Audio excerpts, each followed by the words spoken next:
Now, the greatest radio shows of all time. Suspense. The Shadow Node. Washington calling David Harding, Counter-Spy. Classic radio theater. The Great Gildersleeve. Fibber McGee and Molly. Dragnet. Gunsmoke. The Lone Ranger.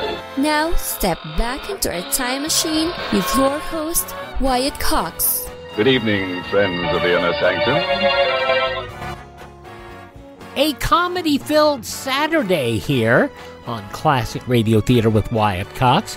We'll have Amos and Andy, Jack Benny, Marie Wilson as My Friend Irma, Harold Perry as the Great Gildersleeve, and of course, Lum and Abner. So we will keep the comedy running to you on this Saturday, the 6th day of January, 6th day of the year, of course, and we have 360 days remaining till we get to 2024.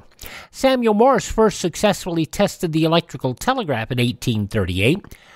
In 1893, the Washington National Cathedral, chartered by Congress and signed by President Benjamin Harrison. In 1907, Maria Montessori opened her first school and daycare center for working-class children in Rome. In 1912, New Mexico admitted as the 47th state of the Union. 1929, Mother Teresa arrived in Calcutta to begin a legacy of working among India's poorest and diseased people. In 1930, the first diesel-engine automobile trip completed from Indianapolis to New York City. 1931, Thomas Edison submitted his final patent application. And in 1936, the premiere on the big screen of Porky Pig. In 1941, President Franklin Delano Roosevelt delivered his Four Freedoms speech in his State of the Union address. In the future days, which we seek to make secure, we look forward to a world founded upon four essential human freedoms. The first is freedom of speech and expression everywhere in the world. The second is freedom of every person to worship God in his own way everywhere in the world. The third is freedom from want, which translated into world terms means economic understandings which will secure to every nation a healthy, peacetime life for its inhabitants everywhere in the world. The fourth is freedom from fear, which translated into world terms means a worldwide reduction of armaments to such a point and in such a thorough fashion that no nation will be in a position to commit an act of physical aggression against any neighbor anywhere in the world. President Roosevelt in the State of the Union address 83 years ago. Pan American Airlines on this date in 1942 became the first commercial airline to have a flight go around the world.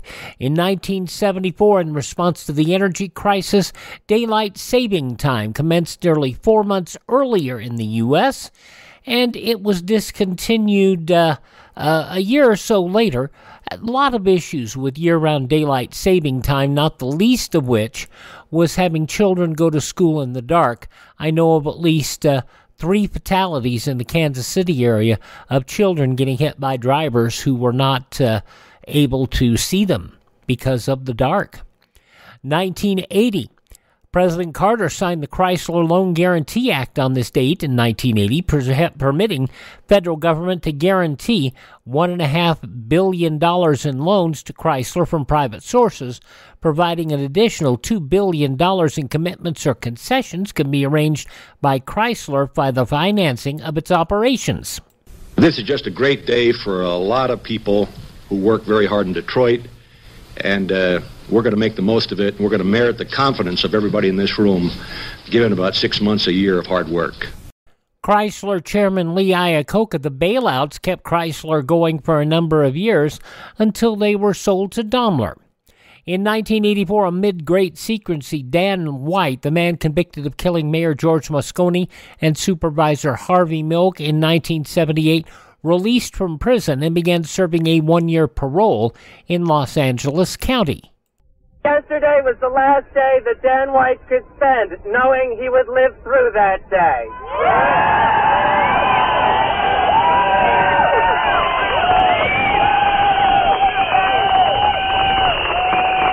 Today, Dan White starts a life sentence. And I'm sorry to say, it's not going to be a long one. Activist Dan Fertig at a protest following White's release. White would take his own life a year and a half later. In 1994, Nancy Kerrigan clubbed on the right leg by an assailant under orders from figure skating rival Tonya Harding.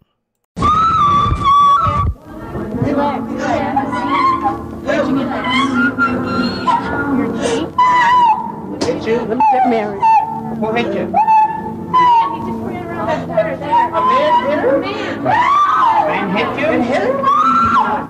Between the pain and shock, Harding went on and failed miserably.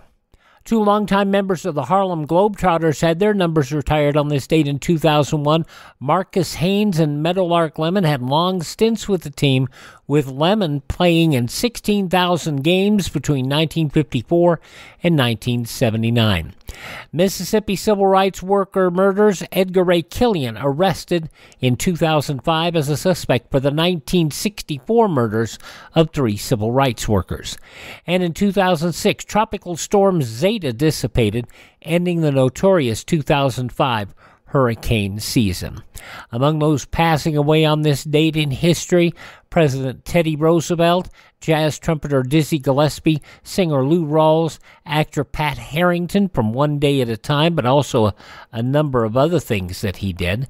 Also, Peter Bogdanovich, actor, director, producer, screenwriter, and Sidney Poitier, who passed away 1 year ago today. He is greatly missed. Born on this date, Benjamin Franklin, poet Carl Sandburg, actor Tom Mix, actress Loretta Young, actor Danny Thomas, the man who founded the St. Jude's Children's Hospitals. Also, automaker John DeLorean, musician Earl Scruggs of Flatt and Scruggs fame, Mel on Alice, Vic Tayback, and from One Day at a Time, Bonnie Franklin. Hi, this is Jeff Foxworthy. It is now time for the birthday announcements. The following people are now officially older than dirt. Nino Tempo of Nino Tempo and April Stevens, 89 years old today. Mr. Bean, Rowan Atkinson is 69. A couple of pro wrestlers celebrating their 60th today.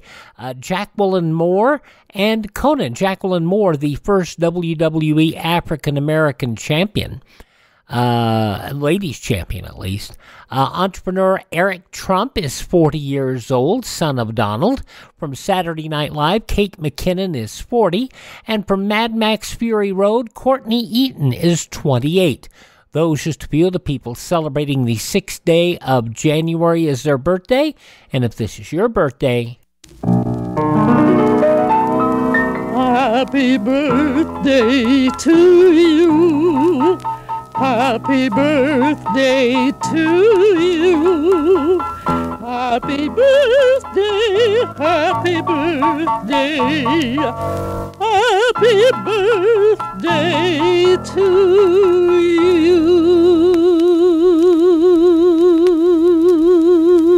And we have a bunch of January 6 shows today from Sunday, January 6, 1952. So we're going to have Amos and Andy, Jack Benny, My Friend Irma. Between the Amos and Jack show, we'll talk a little about the news of the day. We'll have My Friend Irma. We'll have Great Gildersleeve from 1946 and Lemon Abner from 1942. That'll be coming up shortly here on this Saturday. Classic Radio Theater with Wyatt Cox here on your favorite podcast app. This is Dennis James. Here is Leo A. Hoig, Director of the Office of Civil and Defense Mobilization, who has a message for you about the importance of a home shelter for survival in the nuclear age. Even though tomorrow's weapon delivery systems will travel at fantastic speeds, there will always be time to seek shelter from fallout. The important thing is you must have a shelter ready before attack. An underground shelter will give you excellent protection from fallout. Your basement will offer good protection if windows and walls are properly shielded. To help you build your fallout shelter, the Office of Civil and Defense Mobilization has prepared a detailed publication called Family Fallout Shelter.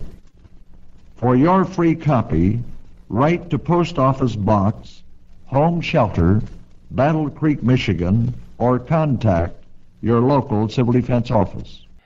And I don't know that you'll still be able to get that, but it sure wouldn't hurt to have. Alrighty, Classic Radio Theater with Wyatt Cox here, and we're going to have an episode of Amos and Andy, Freeman Gosden and Charles Correll, as we go back 72 years to January 6th, 1952.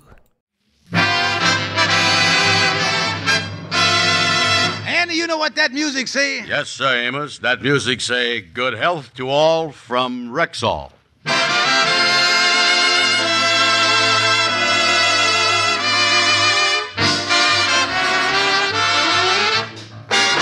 The Amos and Andy Show, written by Joe Connolly and Bob Mosher, featuring Ernestine Wade, Johnny Lee, Amanda Randolph, Will Wright, Jeff Alexander's music, yours truly, Harlow Wilcox, and starring radio's all-time favorites, Freeman Gosden and Charles Correll. Amos and Andy.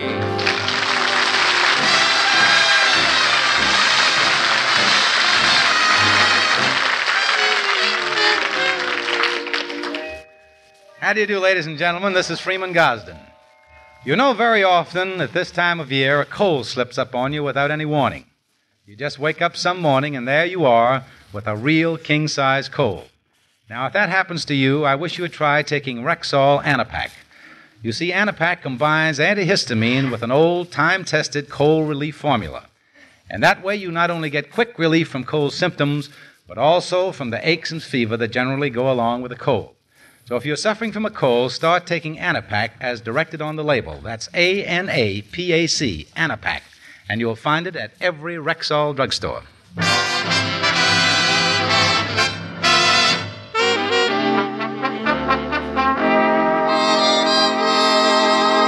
Well, on New Year's Day, the Kingfish made a speech to the Lodge brothers on the importance of sticking to one's New Year's resolutions. And, following his own advice, after dinner on New Year's Day, while Sapphire was doing the dishes, the Kingfish sat down and sincerely wrote out his resolutions. Resolution number 1. I was going to be kind and considerate toward my dear wife, Sapphire. She is one of the sweetest and gentlest... George Stevens, what are you doing in there, you loafer?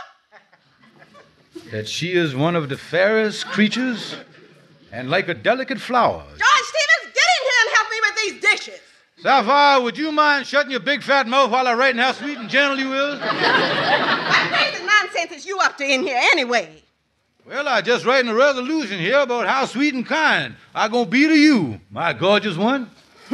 Don't you gorgeous one me. Look at me. I done lost my looks. I got gray streaks in my hair. I's a mess and you knows it. Well, I know you was a mess, honey, but you was a sweet-looking mess. What? Well, I didn't mean that, honey. Why, you were still a fine-looking woman. A woman I'd be proud to take out any evening. Oh, so you ashamed to be seen with me in the daytime. Oh, no. Come on, honey, please. I trying to make out my New Year's resolution. Like I was telling Amos and Andy yesterday. Everybody got to make out resolutions this time of the year. You got to be sincere. You got to be loyal. You got to be... Oh, shut up. Honey, baby, don't talk like that. You were sweet and kind. You don't have to tell me I'm sweet and kind. It's perfectly obvious to everybody how sweet and kind I is, you fathead. Well, I've been sweet and kind all of my life, and if you dare to contradict me, I'll jam this dish mop down your throat and show you how sweet and kind I is.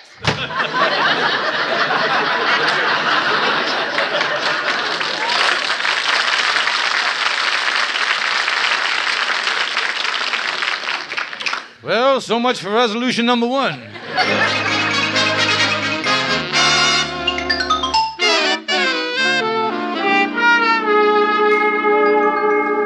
Well, I didn't do too good yesterday with my resolutions. See how I make out with my second resolution. I will be considerate to my mother-in-law. Poor Mama is sick in bed this morning, so I'll bring her breakfast in on this tray to her. I'll knock on the door. Oh, you, Mama dear, is you in there? Oh, you is in there, Mama. Well, who do you expect to find in here? Winston Churchill? Now, look here, Mama-in-law dear, I done brought you breakfast on a tray. See the nice tray, orange juice, coffee, and a poached egg on toast. It's one of my New Year's resolutions. Let me put it on your lap there. What's this here on the tray? Why, that's just a rose that I put there, Mama dear. Here I is in bed with rose fever, and you brings me flowers. You know that always makes me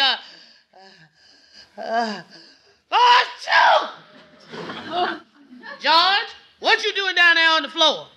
Nothing, Mama. Just looking for the poached egg. Upstairs. Here it is. It done backflip right in your bathrobe pocket there. Yeah, it didn't even break much. Just a little run in here. George. Yes, Mama dear. While I lift the tray up, would you bend over here and smooth out the covers for me? I'd be glad to. That's it. Bend way over. A little further. Oh, my head! Sapphire, come in here and drag Father Time and his resolutions out of here.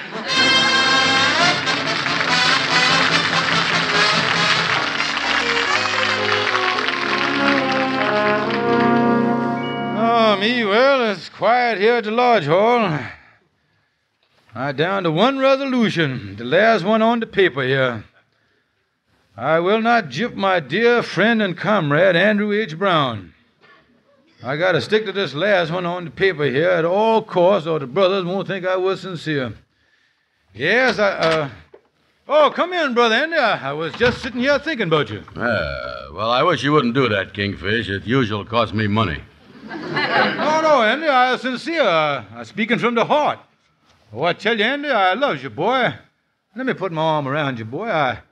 I was just thinking about our beautiful friendship, about the warmth and affection that exists between you and me, the love and devotion. Listen, Kingfish, if you try to kiss me, I'll punch you right in the nose. No, Andy, I am sincere. I'm really a happy man. I made a resolution right on the paper here, Andy, and I ain't gonna gyp you no more. Well, that's fine, because I is happy today, too.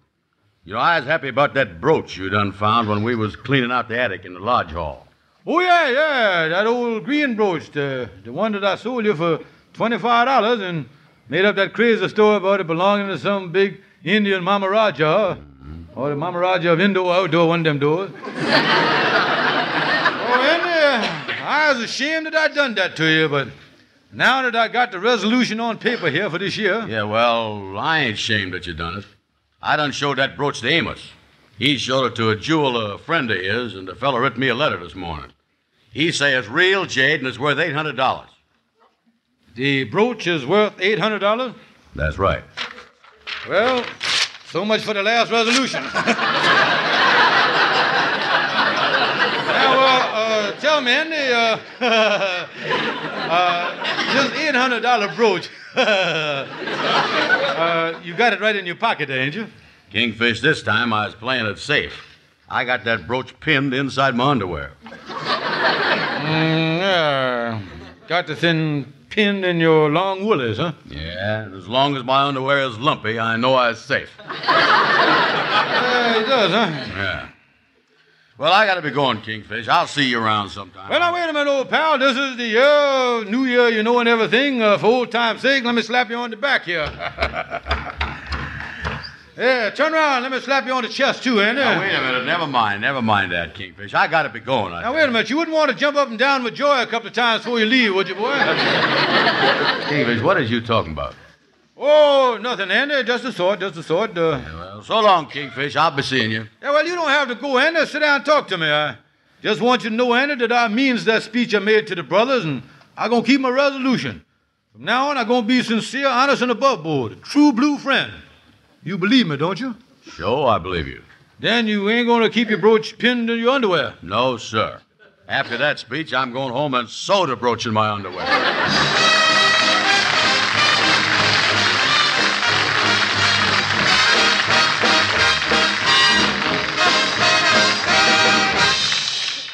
Good evening. This is your Rexall family druggist speaking to you for the 10,000 independent druggists who have made the word Rexall part of our own store names.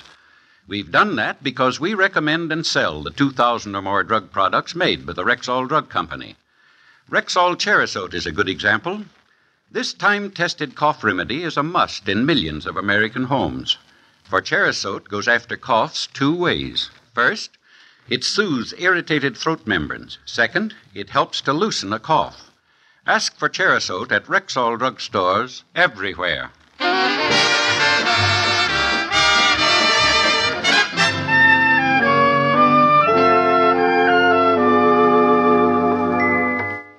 Oh, me, I got to figure out something fast before Andy sells that brooch for $800. Let me get in here and see Algonquin J. Calhoun. How you there, Kingfish? What's up? Lilton Calhoun, I need your help. Andy got a $800 brooch, and I got to figure some way to get away from it. Now, wait a minute, Kingfish. Ain't you the one that give all the Lodge brothers that stuff about keeping their resolution, and now you trying to jip Andy? Well, Calhoun, this is different. No, it ain't, because Andy is my friend. I'd be lower than a reptile to turn on the boy. But, Calhoun... I would be lower than a serpent. Calhoun. To do that, I'd be lower than the lowest snake. Calhoun, there's $100 in it for you. Well, let me coil up here and think of an angle.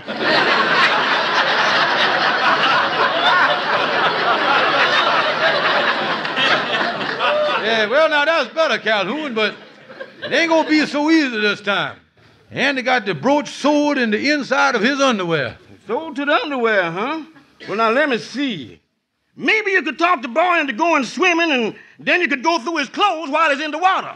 No, this ain't the swimming weather here. It sure ain't, Kingfish. But wait a minute, I know. I done read somewhere where some society people had a party. One of them big Hawaiian parties. You know, a luau, where they has roast pig and all that Hawaiian food. Yeah, well, what's that got to do with it? Well, when the guests arrived, to keep the Hawaiian spirit, they all had to change into sarongs. Yeah, I see your point, sarongs. Yeah. Yeah, I could tell Andy I threw in a Hawaiian luau at the Lodge Hall tonight, and when he changes into a sarong, then I can go through his underwear. Yeah. But if it's going to be a big party like that, he's going to expect a whole lot of people, you know. Yeah, well, I'll think of some way to cover that. Yeah. I'll call him right away. Tell him about the luau, the roast pig and everything. Yeah. Oh, boy, once he gets into the sarong, get that on, I'll go through his underwear. Yeah. Boy, that Andy was really crazy to tell me about Amos's jeweler friend offering him $800 for the brooch. Yeah, that was just another case of self-inflicted barbecue. Self-inflicted barbecue? Yeah, the boy done cooked his own goose. Well,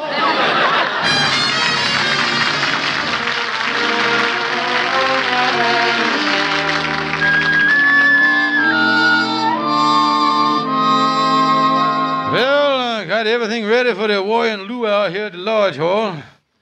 I got these few sticks of bamboo around here, this old fishnet hanging up, and this one-string ukulele. This old restaurant tablecloth will make a nice sarong. Yeah, Andy was really excited about that luau when I called him. He ought to be here. Hi, Kingfish. Here I is, boy. Well, Brother Andy. Welcome to the luau. Yeah. Or as we say in Hawaii, hello to you. Yeah. Hello to you, too. Yeah, well. Sure nice that you asked me to this big feast, Kingfish. Oh, yeah. We're going to have a big time. Yakahula, hickadoolist, and all that stuff. Big time, boy. Yeah. But say, you say there's going to be a lot of people here. Where's all the Hawaiians? Well, Andy, they was coming from Hawaii, and some of them got delayed. Little minor inconveniences, monsoons and tidal waves, you know. I understand the octopus grabbed the guest of honor about an hour ago. That's a shame. Some of the fellows can't make it, huh? They was sending in their regrets. They've been coming right along. Telegrams coming all evening. Got one right here. Let me read it to you. It's in Hawaiianese, but I'll transpose the thing for you. Say here, dear Kingfish, sorry unable to make your luau. Suffering from beriberi of the tonsils. I was flat on my back in my little grass shack. Signed, Duke Cucamonga. Well, I hope some of these Hawaiians shows up. And say, Kingfish, you say there was going to be a big feast here, roast pig and everything. Where's the roast pig? Well, I'm going to explain to you why the pig ain't here. Yeah, well, now, don't tell me you got a telegram from him, too. No, and you see, the way they roast a Hawaiian pig is to bury it in the sand on the beach over hot coals. They does, huh? Yeah, so you see, I sent a couple of Hawaiian friends of mine over to Coney Island on the subway with the pig. Now, they done buried it in the sand, all right, but they run into a little trouble. They don't seem to be able to locate the pig's grave right now. Yeah, well, that's a shame, you know. Yeah, but if you happens to be down the beach next summer and runs into a pig with an apple in his mouth, enjoy it, boy. It's all yours. We can't let a little thing like a pig spoil the party, though, Andy. Yeah, slip into this sarong and get in the spirit of things. Wait a minute, I don't want to put on no sarong. Oh, wait a minute, all the guests gonna wear sarongs, Andy. You don't want to violate the traditions of Hawaii. Yeah, well, okay. But if this is a sarong, how come it say automat on there? Look at that. Let me see. That ain't automat, Andy. That's autumar, an old Hawaiian word meaning this end up. Oh. Go on in the back room there, Andy, and put on the sarong there. Okay, well, I don't want to violate none of the traditions of Hawaii. I'll go. Yeah, well, Andy, if you do that, you know, Harry Owen's liable to throw you in a volcano. Get on in the back room there.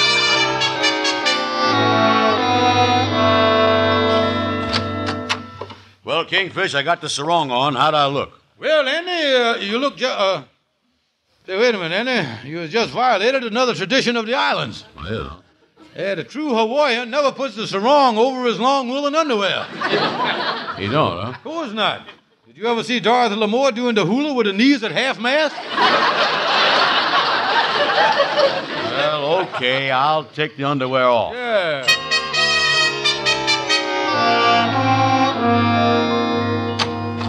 Well, I was all set now, Kingfish. Oh, yeah, that's better, Andy. Yeah, come on in, join the merrymaking.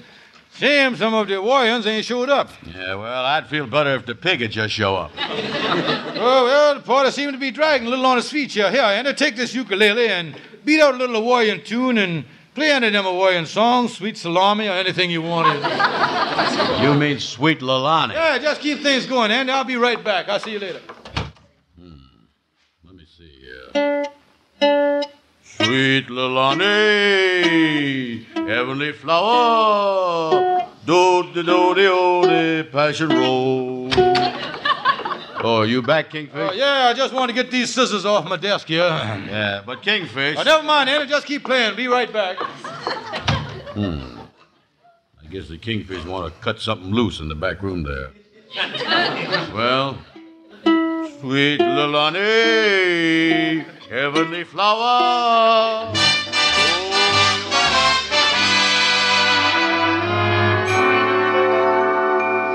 Oh, me. Well, I got out the back door of the lodge hall with Anna's underwear. At least I'm safe here in the basement of my apartment. Now I got to get the brooch off the boy's underwear here. I'll snipe the thing off here. Let me start snipping here. I'll get these scissors going. There we are. Now I'll open the furnace door and I'll throw the long woolies in there. Then I'll take the brooch down to the jewelry store. Boy, is I excited. Now, let me throw the long woolies in that big fire there. There we go. Now, I'll close the door. Now, all I got to do... wait a minute. What is I doing with the suit of long underwear in my hand? Holy mackerel, I done throw the brooch in the furnace. Oh, me, I was done hear the wild pictures, but I just dizzy-deaned myself out of $800 here. Wait a minute.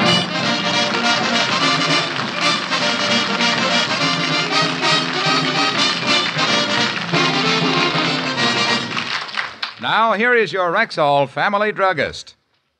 If you take multivitamins, and most doctors recommend that you should, it's just plain good sense to take the kind that give you 11 important vitamins, including red vitamin B12, plus liver concentrate and iron. Tell me quick, what kind is that? Rexall Plenamins. Yes, ma'am, in one of the finest balanced vitamin formulas money can buy. Plenamins give you 11 important vitamins, including red vitamin B12, plus the nutritional extras of liver concentrate and iron. What's more, the daily dosage of Plenamins is foil-wrapped and individually sealed. You simply tear it off, and the guaranteed potency of all the rest remain completely protected. Sounds marvelous, but aren't they expensive? On the contrary, ma'am, you and your whole family can take Plenamins for only pennies per day. So remember that name, Plenamins, Plenamins, Plenamins. You'll find them at any Rexall drugstore.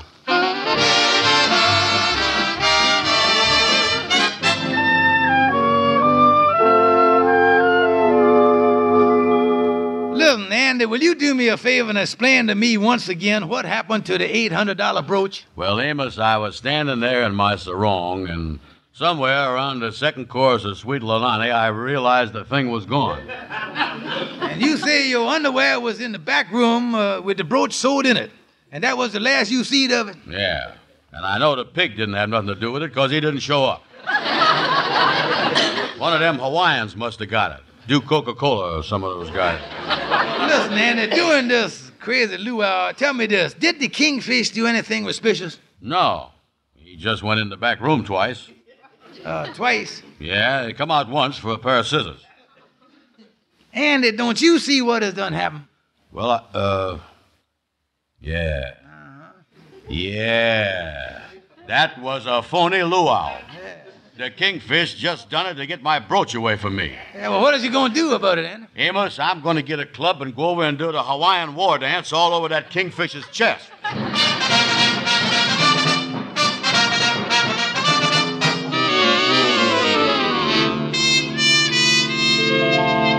Oh, me, why did I throw that brooch in the furnace? Suppose Andy finds out. I'll have to face the music. I just hope that he... Kingfish, I'm going to take this bat and beat your brains out. Well, as Toscanini said, the symphony has begun. Andy, now wait a minute. You wouldn't hit a sick man, would you? You ain't sick. Andy, I just had one of my dizzy spells. Is you by any chance wearing 2 derbies? I tell you, Andy, I better run down to the hospital. Stand where you is, you hear? Now hand over that brooch before I take this bat and does some cranium cracking. I got the bat all ready. Well, now wait a minute, brother Andy, now wait a minute. Is you a man of character? Well, I guess I is. And, well, you can take the good with the bad, can't you? Yeah. Well, Andy, I throwed your brooch in the furnace, and the thing done melted to just nothing. Kingfish, batter up. Now, wait a minute, Andy, wait a minute. Stop standing there like Joe DiMaggio. Yeah, we'll figure something out here. Yeah, well, you better talk fast. Now, wait a minute. I'm going to talk fast. Andy, look here. I got a theft policy that covers my personal belongings in case they get stolen. Now, we can collect for the brooch on my policy. Yeah, well, you better do something. Now, listen, I'll go home, get the policy, and we'll go down to the insurance company. Yeah, well, okay, Kingfish, but it better work. Oh, it'll work. Yeah, well, I just hope that we don't get down there and find out your policy done perspired. That's no.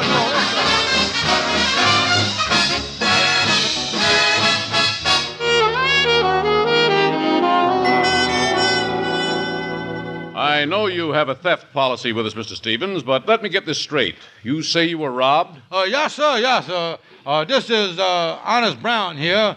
He was right with me when the theft occurred, yes. Yes, sir, I was there when the thing was thefted. Well, this is most unfortunate. Oh, yes, sir. We was walking down a dark alley when this fella jumped out and he stuck a gun in my stomach.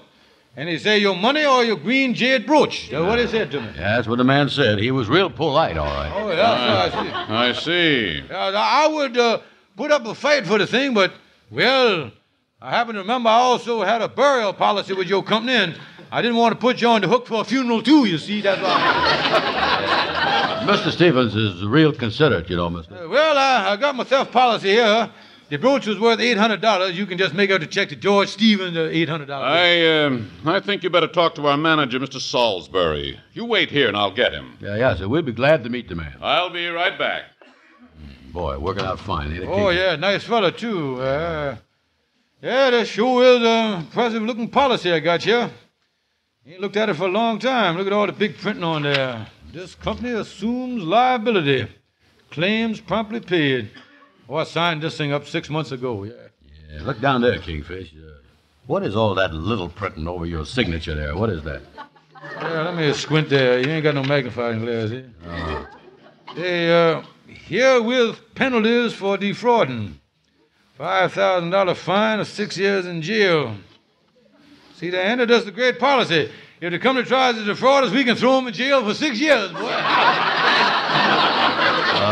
We can do that to him? Oh, yeah, and say here that is pursuant to the criminal code. Well, I know that pursuant means somebody going to get pursued. Yeah, it means that, all right. I wish we knowed more about the criminal code so we could find out who's going to be chasing who around here. Now, wait a minute, and looking at this paragraph right here, say here, in case of willful misrepresentation or fraud, the insurer can take criminal action against the insuree. Now, there's the key to the whole mess. Is we the insurer or is we the insuree? Yeah, well, I don't know if we is the insurer or the insuree, but I got a sneaking suspicion we're going to end up as the jailee. Henry, you're right. As Napoleon said at Waterloo, I think it's retreating time. Yeah, grab the policy and let's pursue ourselves out of here. Yeah, come on, get up, quick. Oh. Well, Andy, we're lucky to be out of there. Well, wait a minute. You ain't out of it, Kingfish. You took my $800 brooch and burned it up. Now, either you gives me the money or I'm going to do like Amos told me to do. I go to the police and swear out a warrant for your arrest. Well, now, wait a minute, Andy. I can't raise no $800. You can't throw me in jail. Oh, yes, I can. You and all that talk to the brothers about how we got to keep our New Year's resolutions.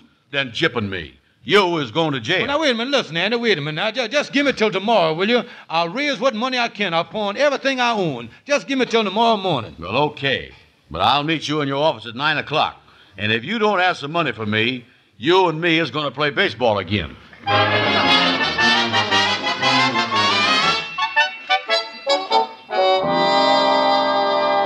Well, there you is, Andy. $110, $120, $130. Now, that's every nickel I could raise by pawning everything I had, Andy. Yeah, well, it was an $800 brooch, and all I was getting is this. You think I ought to take it, Amos? Well, I guess, Andy, if that's all that he can do for you, why, you better take it. It's better than nothing. Well, okay, Kingfish, I'll take it. All right, Andy, thank you. And believe me, I'm really sorry that I didn't keep my New Year's resolution. So long, boy. Amos the Kingfish making that crazy speech to the brothers about keeping New Year's resolutions.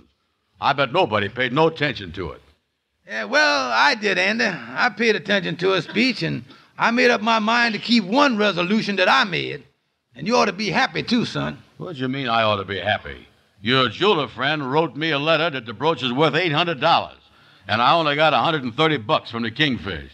Why should I be happy about you keeping your resolution? Well, Andy, my one resolution was that I wasn't going to let the Kingfish get away with jipping you this year. What you mean? Andy, I ain't got no jeweler friend. I done writ the letter myself about the brooch being worth $800.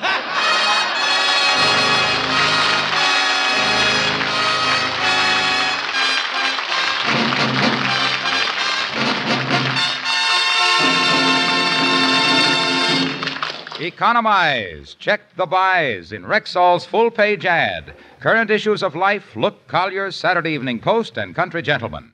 You'll find 7 deep-cut specials on everyday needs. Example, Rex Ray Heat Pad, regular price $4.49, down now to only $2.99. Plus 65 additional top-quality Rexall values. So remember this tip from Harlow Wilcox. Economize. Check the buys in Rexall's full-page ad, current issues of Life, Look, Collier's, Saturday Evening Post, and Country Gentleman. And don't forget, ladies and gentlemen, to visit your Rexall Family Drugstore. Thank you and good night. See you next Sunday.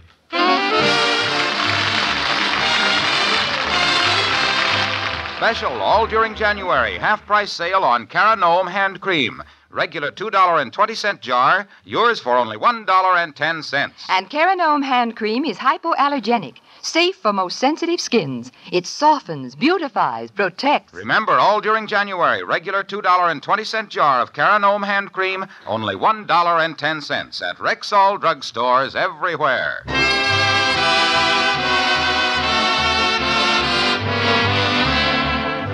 This is Big Brother Week. Help fight juvenile delinquency. Support the work of Big Brothers. Write Big Brothers of America, Philadelphia 3, Pennsylvania. Be sure to be with us next Sunday at the same time when your Rexall druggist will again present the Amos and Andy Show. Stay tuned for the Edgar Bergen Charlie McCarthy program, which follows immediately over most of these stations. This is the CBS Radio Network.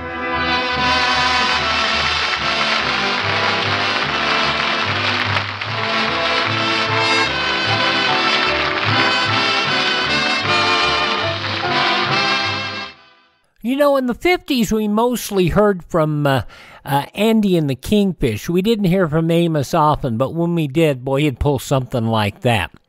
Amos and Andy, as it was originally broadcast 72 years ago, Sunday, January 6, 1952, we'll hear from Jack Benny and a quick look at the news from 72 years ago when Classic Radio Theater with Wyatt Cox continues.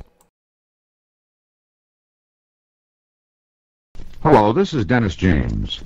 Civil defense preparedness is important to all of us living in today's nuclear age. For a rundown of the vital civil defense warning signals, here now is Leo A. Hoig, Director of the Office of Civil and Defense Mobilization.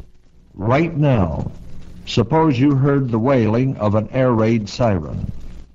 Would you know what to do? In order to protect yourself, you must know what the warning signals mean. There are two signals. The attack alert, a steady blast of 3 to 5 minutes. When you hear this signal, obey the instructions of your local officials and tune to Counterrad 640 or 1240 on your radio. The other signal is take cover, a wavering tone or series of short blasts lasting 3 minutes. This signal means take cover in the best available shelter.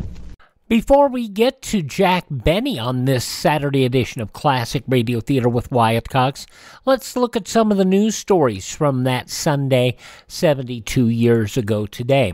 President Truman and Prime Minister Churchill laid the groundwork Saturday night for detailed surveys of Anglo-American relations, policy toward Russia, and other issues of global importance. The two men held a 75-minute session with their top advisors aboard the presidential yacht Williamsburg. Chairman Vincent, the Democrat of Georgia, of the House Armed Services Committee, proposed a quick start on universal military training by taking in volunteers between 17 and 19 years of age. He outlined a plan for partial universal military training, under which 60,000 youths would be permitted to volunteer for 6 months training, an additional 18 months as active duty as reservists. Hungary Saturday night accused the U.S. of rude and open violations of obligations in the closing of the Hungarian consulates in New York and Cleveland. The U.S. government ordered the consulates closed and banned American travel in Hungary in retaliation for the conviction of 4 American flyers whose U.S. Army plane landed in Hungary last November 19th.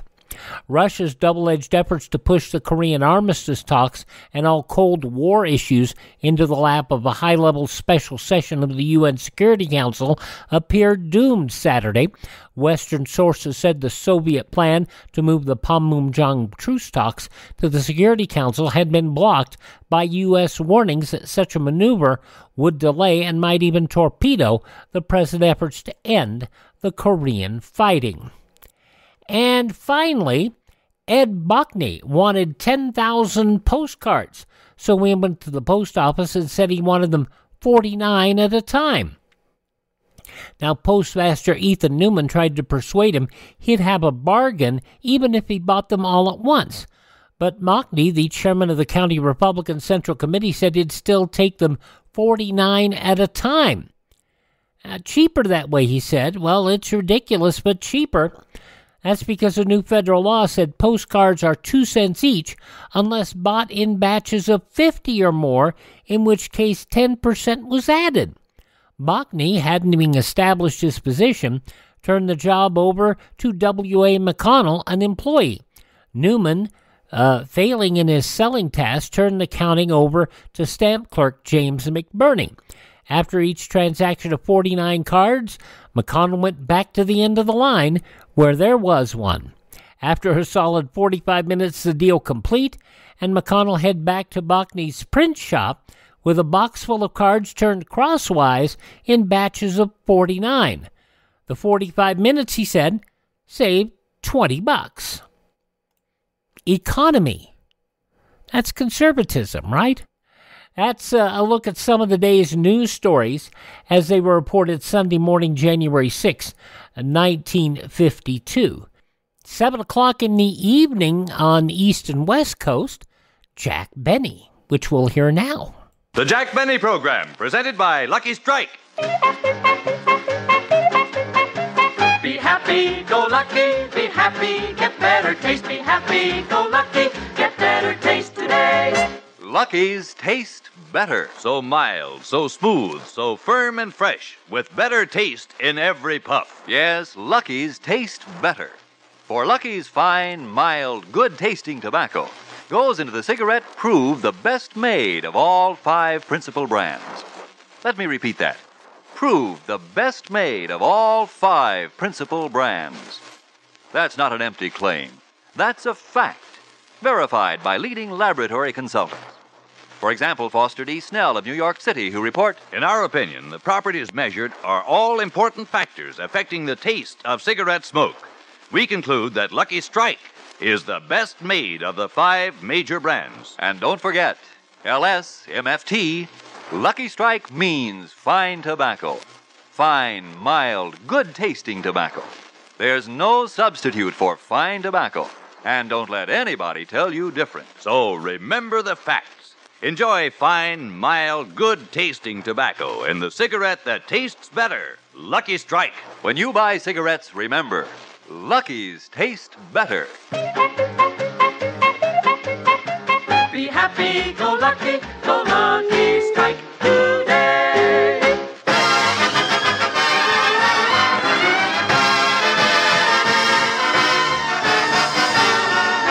The Lucky Strike program starring Jack Benny with Mary Livingston, Phil Harris, Rochester, Dennis Day, the Sportsman Quartet, and yours truly, Don Wilson.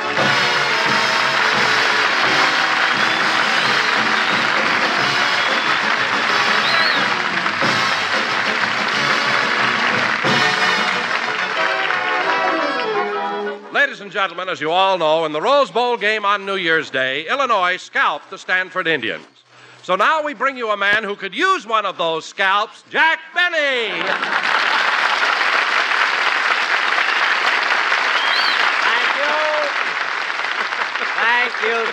Thank you. Hello again, this is Jack Benny talking, and Don, you can stop vibrating because that was the worst toupee joke I ever heard.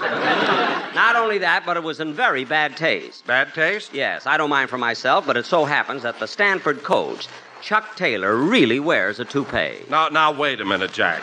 I talked to Chuck Taylor right before the game. He's 31 years old, and he definitely has his own hair. That was before the game. But when Illinois scored their first touchdown, his hair started to go. By the end of the third period, it was piling up on the ground, and all through that fourth quarter, it just laid there and turned gray. But, Don, that was really some game, wasn't it? It certainly was. And, Jack, I heard you were sitting right on the 50-yard line. How'd you get such a good seat? Well, Don, it wasn't easy. You see, even though I've lived in California for the past 15 years, I was born in Waukegan.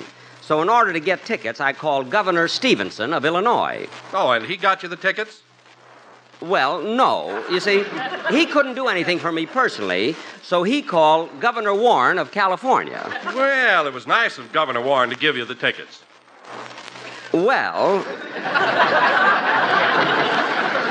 he couldn't do anything for me either, so he called Mr. McMillan, the city manager of Pasadena, who got in touch with Nancy Thorne, the queen of the Tournament of Roses. Oh, the queen got you the tickets. Tickets? Well, not exactly. Well, then how'd you get in? I was the third princess on her right.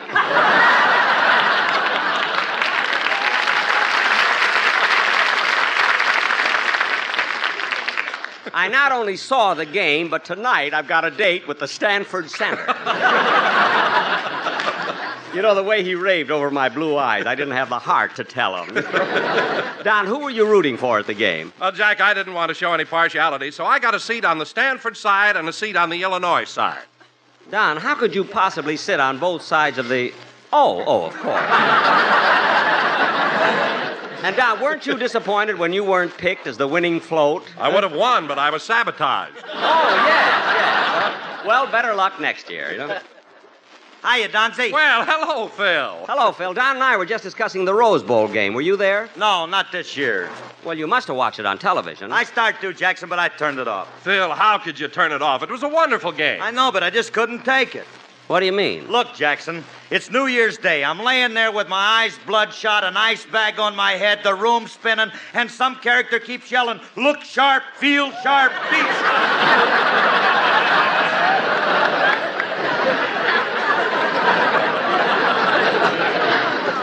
Phil. If I'd have had anything sharp, I'd have cut my throat. All right, Phil. You've celebrated, you had your fun. Now it's time to work. The least you could have done is to see that all your boys showed up. What are you talking about? The band's here. Where's Remley, Sammy, and Bagby? Your hoodlum section is missing. Hoodlum section? Now, hold it, Jackson. I don't think it's very nice the way you go on week after week insulting those three boys. They may not be college graduates, but they come from good families. They're sensitive, refined, and perfect gentlemen. And it's your fault that they're not here today. My fault? Yeah, if you'd have paid me more money, I could have bailed them out. Phil, they're in jail? What for? Crossing the street in the middle of the block. Now, wait a minute, Phil. They can give you a ticket, but they can't put you in jail for walking across the street. On their hands and knees?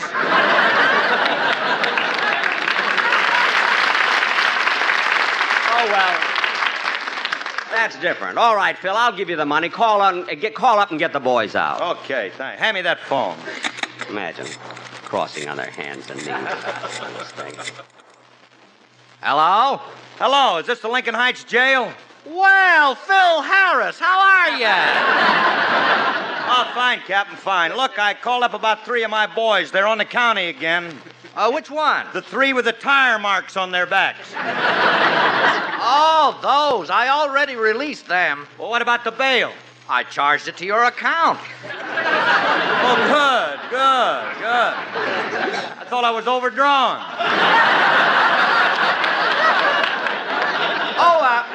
By the way, Phil. Hey, Phil, would you send someone down to pick up their belongings?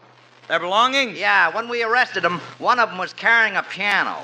I know it. One bottle opener, and they gotta nail it to the Steinway. I'll see you later, Captain. All right, so long, Phil. Hey, it's all set, Jackson. They'll be back next week, and I just hope that you'll treat them a little nicer. Oh, I will, Phil, I will.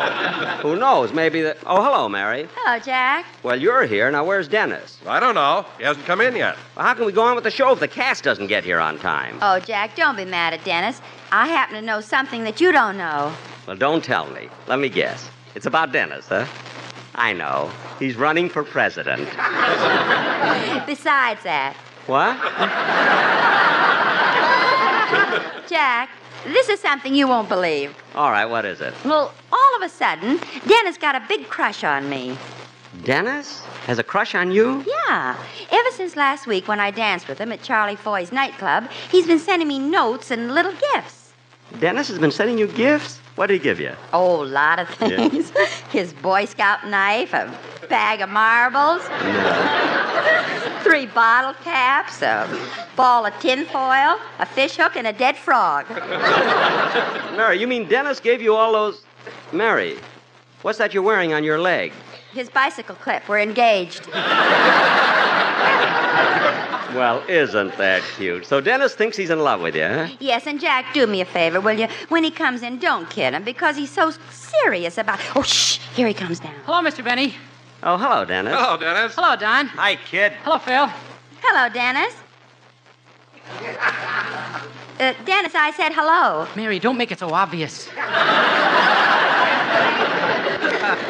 Obvious. All I said was hello. I know, but look at how you're trembling. Dennis, you're imagining things. She's not trembling. What are you trying to do, break us up? No, I'm not trying to break you up. Say, Mary, come here a minute, will you? I want to look at you. Well, all right, Dennis. Gee. Gosh.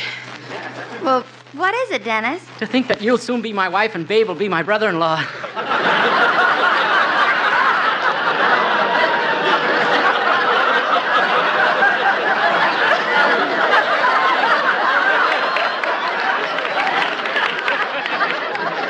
That's nowheres on this page. It's better than what we had written there. I know that. Now, look, Dennis, I don't want to break up your romance, but for 2 weeks now, I've been anxious to see Death of a Salesman. So do you mind if I ask your fiancée, Miss Livingston, to go with me tonight? Hey, you're wasting your time, kid. Oh, I am, eh? What about Mary? Would you like to see Death of a Salesman? Oh, I'm sorry, Jack, but I already saw it. With whom? Dennis. Oh. I'll go with you, Mr. Benny.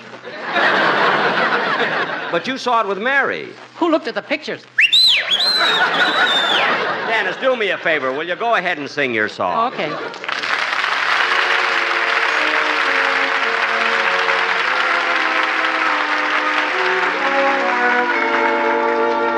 I wonder why you keep me waiting. Charmaine cries in vain. I wonder when bluebirds are mating. Will you come back again? I wonder if I keep on praying. Will our dreams be the same? I wonder if you ever think of me too. Charmaine's waiting, just waiting for you.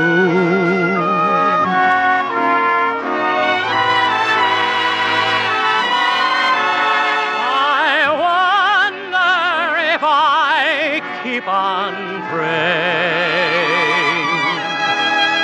Will our dreams be the same? I wonder if you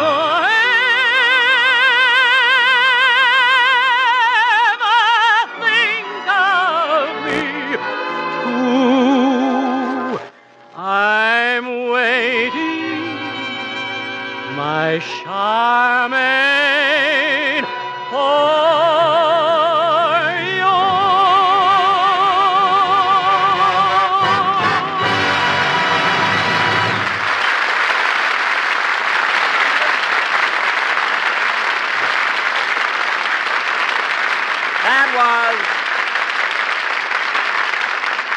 That was Charmaine, sung by Dennis Day, and very good, Dennis. Thanks. And now, ladies and gentlemen... Oh, Mr. Benny, I want to congratulate you. Congratulate me? Yes, Radio and Television Daily took a poll, and you were voted Radio's Man of the Year. Well, thank you, Dennis. Don't thank me. I voted for somebody else.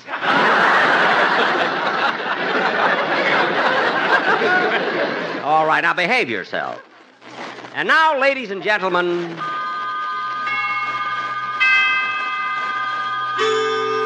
For our feature attraction tonight, we're going to present a sketch based on one of radio's most popular dramatic shows, Suspense. Now, in this sketch, I will play the part of... Oh, darn it. Hello? Hello, Mr. Benny. This is Rochester.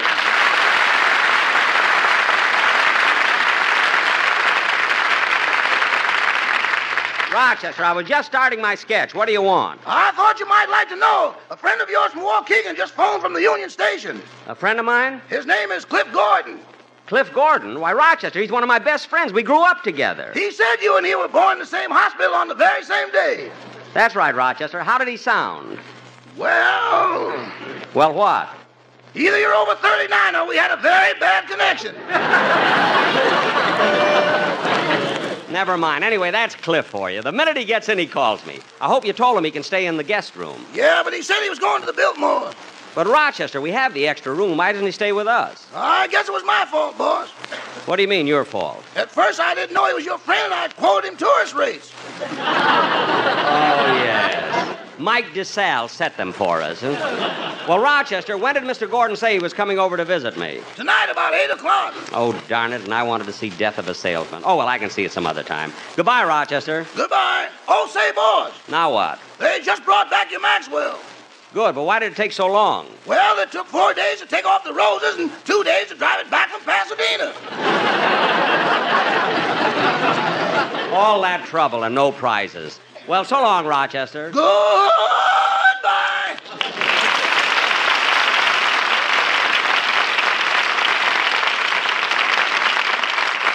Now, ladies and gentlemen, as I started to say, for our feature attraction tonight, we're going to present our version of one of radio's most popular shows, Suspense.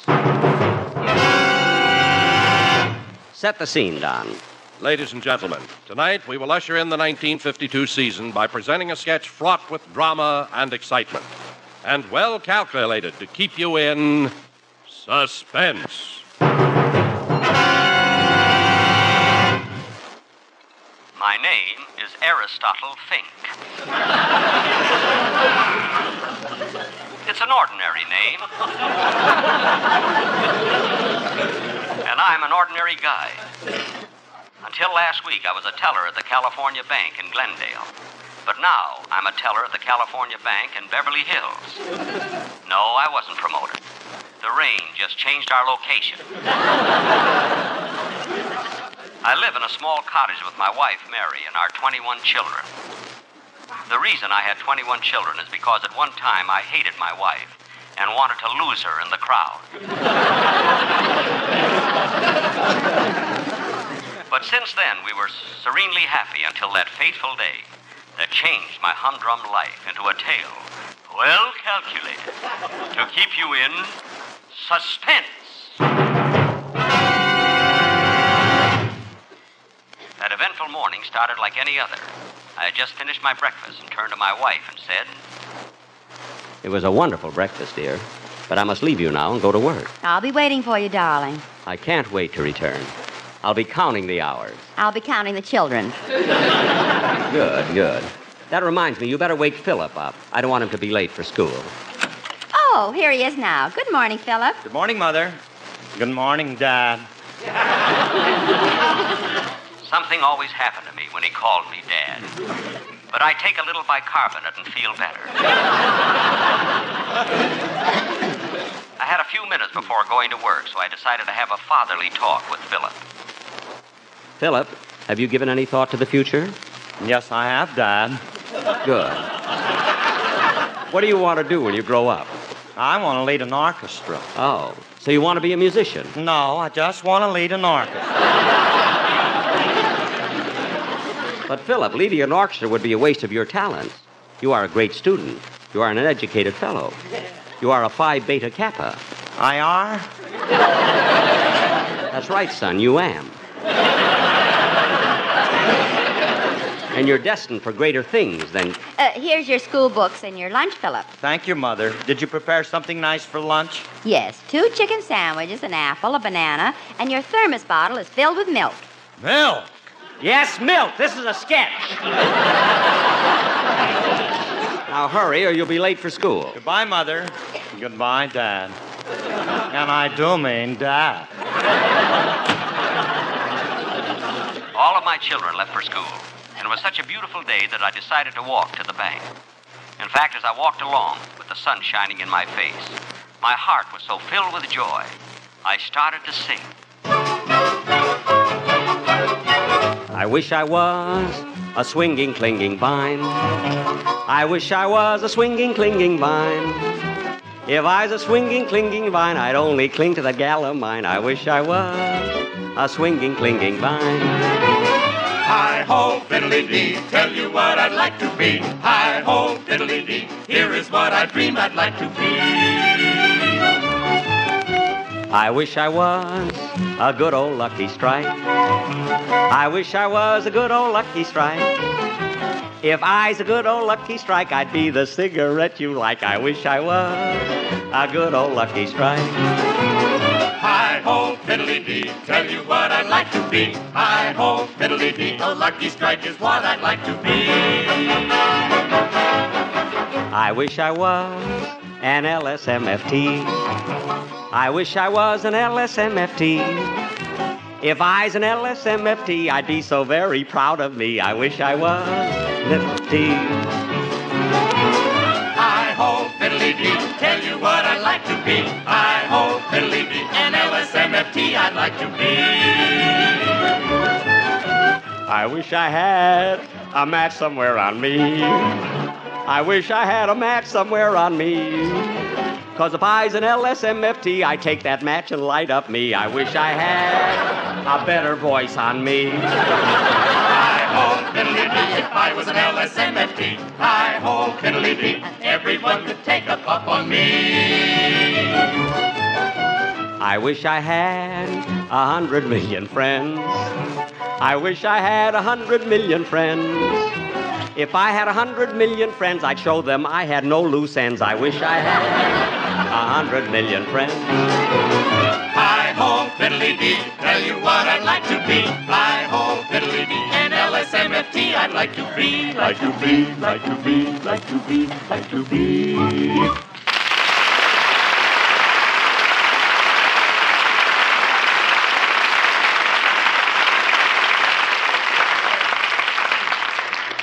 I arrived at the bank, and this day was like all the others, with one exception. A man came to my window. A man who was destined to change my life story from a peaceful one to a tale well calculated to keep you in... I didn't say it yet. To keep you in suspense. Watch it, fellas. This man came up to my window and thrust a bill at me. It was a genuine $10,000 bill. I looked at him for a moment, then looked back at his $10,000 bill when he said, I'd like to change this. But this is a $10,000 bill. I know, it's the smallest I got. Okay, I'll change it. Would you like to change in $1,000 bills, hundreds, 50s, 20s, 10s, or 5s? I want it in pennies. You want $10,000 in pennies? Why? I got 500 piggy banks for Christmas. I complied with his request, also sorry that I gave him that joke.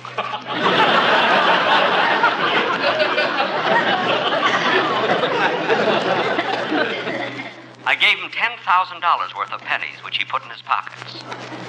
And my eyes followed him as he walked out, leaving his pants behind.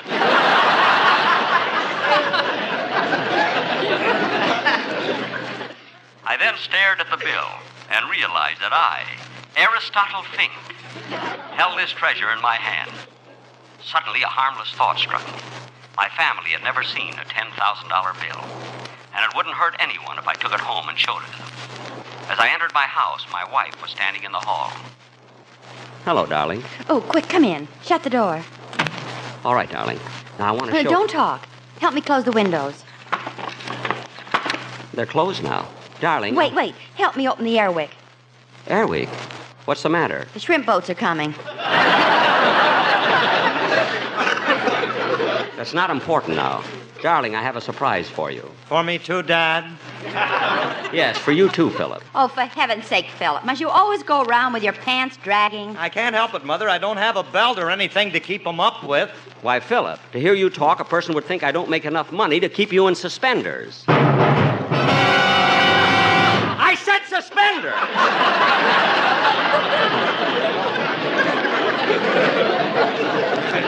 Stupid hoodlums! Section? What's the surprise, dear? something I want you all to see. Philip is here. Call the rest of the children. Okay. Sam, Peggy, Hilda, Milton, George, Ada Marie, Ellen, John, Hillard, Jeanette, Bonnie, Jean, Stephen, Terry, Harriet, Albert, Julius, Crenshaw, Pico, and Sepulveda. All of our children got along well, except Pico and Sepulveda. They kept crossing each other.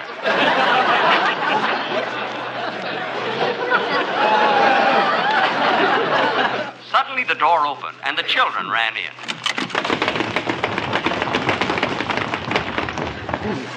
When I was a young man, I never dreamed that I, Aristotle Fink, would ever have so many children. The children all here, darling. Now tell them about your surprise. Okay. Now listen, you little finks. I want to show you this. It's a $10,000 bill. Here, take it. Philip, why aren't you looking at the $10,000 bill? That don't mean nothing to me. I've seen them before.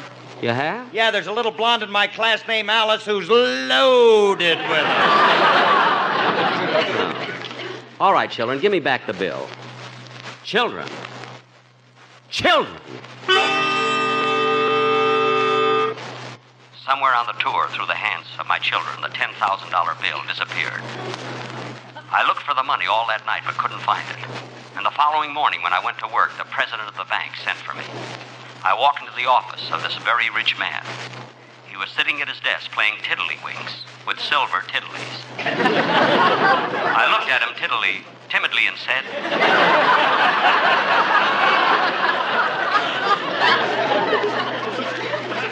You sent for me, sir? Yes. Do you know that $10,000 is missing from your accounts? Yes, sir. Did you take it? Yes, sir. Do you think that was nice?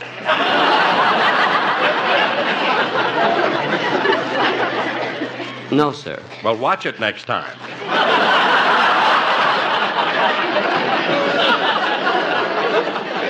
But I didn't steal it, sir. I only took it home to show it to my wife and kids. I know you didn't mean to steal it, but it's out of my hands now. There's a police inspector outside. Miss Jones, send the inspector in. Suddenly the door opened, and the policeman walked in carrying a pair of handcuffs. He walked over to us and said, Okay, put these on, fatso. Not me. He's the guilty one. Oh, are you a Fink? Yes. What's your name? You just said it, a Fink. Well, what do you think, Fink? You're going to the clink? Oh, no, I'm not. Come one step nearer, and I'll stab you. Look out, he's got a knife. Don't be a fool. Put down that knife. Oh, yeah? Take that. Get away from me. Don't come near me with that knife. I haven't done anything. Oh, yes, you have. And I'm going to stab you, too. Take that. I didn't shoot them, folks. I stabbed them. But the sound man is still sore at me on account of the lousy Christmas present I gave him.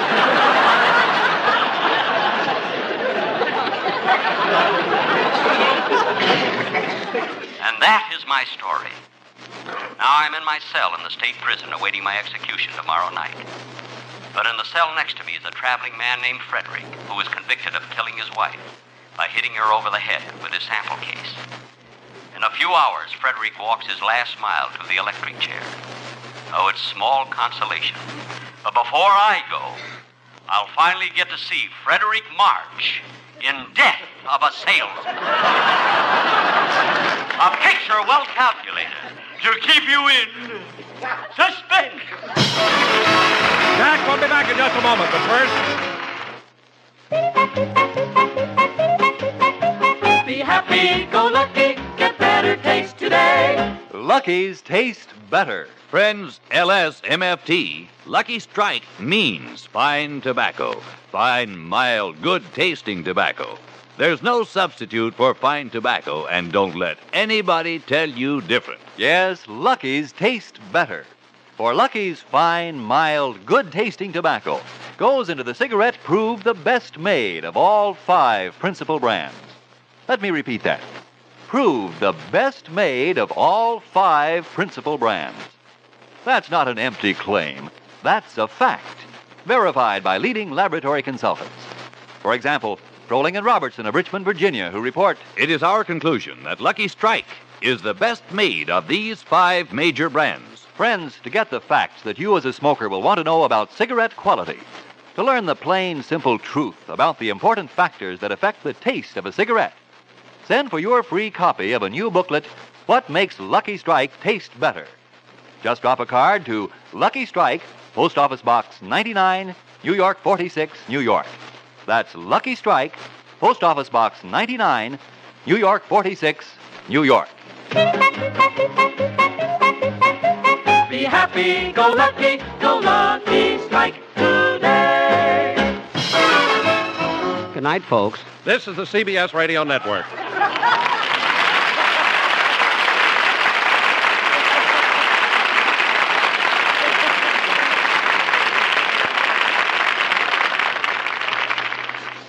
They ran that right out of time, didn't they? Suspense from Jack Benny from January 6, 1952, 72 years ago. We'll stay on that date 72 years ago in a moment when we hear from someone very easy on the eyes but kind of hard on the brain, Marie Wilson, My Friend Irma. Jimmy, wake up. She'll be up following these important messages. Alphabetical labels have become a part of our national language, a kind of government shorthand. Now we have a new one, CSP. CSP stands for Community Shelter Planning. To date, fallout shelter spaces have been located for over 165 million people in more than 180,000 buildings. So far, so good. Now, under CSP, Civil Defense is moving toward planned use of these shelters at the local community level. CSP will enable a local government to inform the people where to go and what to do in case of nuclear attack. CSP will designate specific shelters to be used by people located in specific areas. It will give instructions on how to improve protection existing in homes, including action that can be taken to do this in a crisis period. Community Shelter Planning, or CSP, is the foundation of local emergency readiness. Now on Classic Radio Theater with Wyatt Cox, our friend Jimmy in Boston is going to enjoy this episode of My Friend Irma, starring Marie Wilson, and we'll talk a little bit about the promotion that's mentioned in this episode. 72 years ago today, January 6, 1952. Folks, be sure to stay tuned to My Friend Irma today until the end of the program, when your friend Irma will have a surprising offer to make.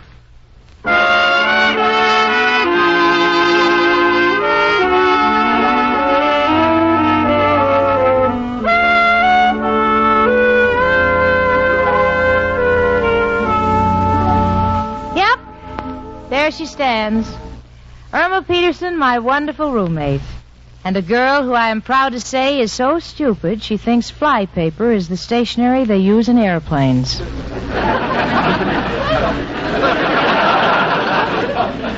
That's nothing. Yesterday she took a package of ends and tied them all together. So I said, Irma, what's the idea? And she said, well, a good housekeeper never leaves any loose ends lying around. But housekeepers, stenographers, businessmen, everybody knows that ENNDS, the really effective chlorophyll tablets, are wonderful to carry around because they stop triple O. Stop odors of body, odors of breath, odor of fence. It's amazing, but 1 or 2 tiny ENDS tablets daily stop all 3 forms of odor offense. Keep you fresh as a daisy all over, all day. And now ends America's most popular chlorophyll tablets, are proud to present your favorite comedy show created by Cy Howard and starring Marie Wilson as Irma and Kathy Lewis as Jane in My Friend Irma.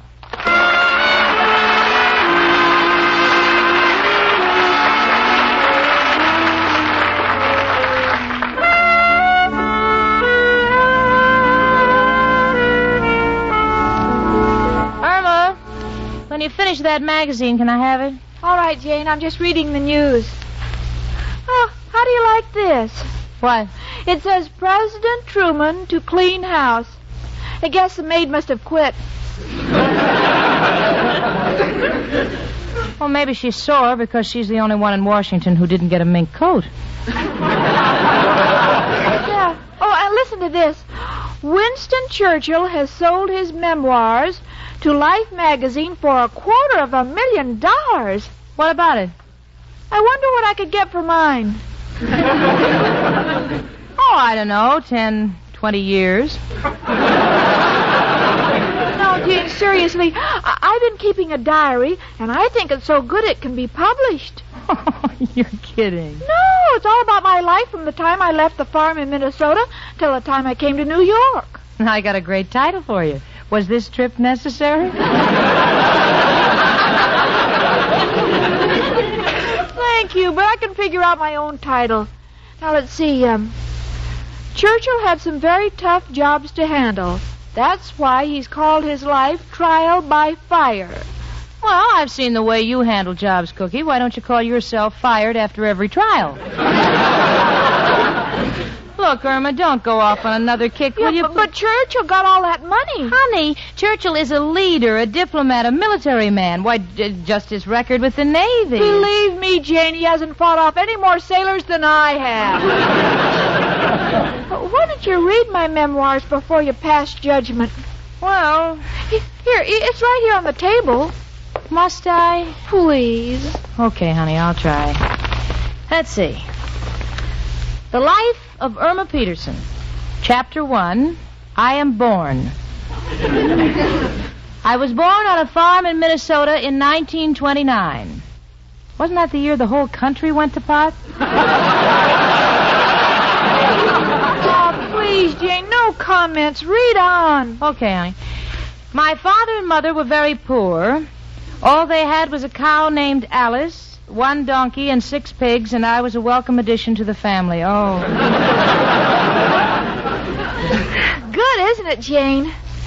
Do you think I can get Life to buy this? Yeah, I think there's a chance you could get Life for this. Oh, I know what you mean, Jane. Don't think it's very nice of you to discourage me. Will you get one thing in your head, Irma? Everybody writes memoirs, but Churchill's was bought because it was dramatic. It was full of action, and he faced one crisis after another. My life has been full of crises. Look at this right here on page 8. I was going to school, and they sent for my father. It was a little red schoolhouse.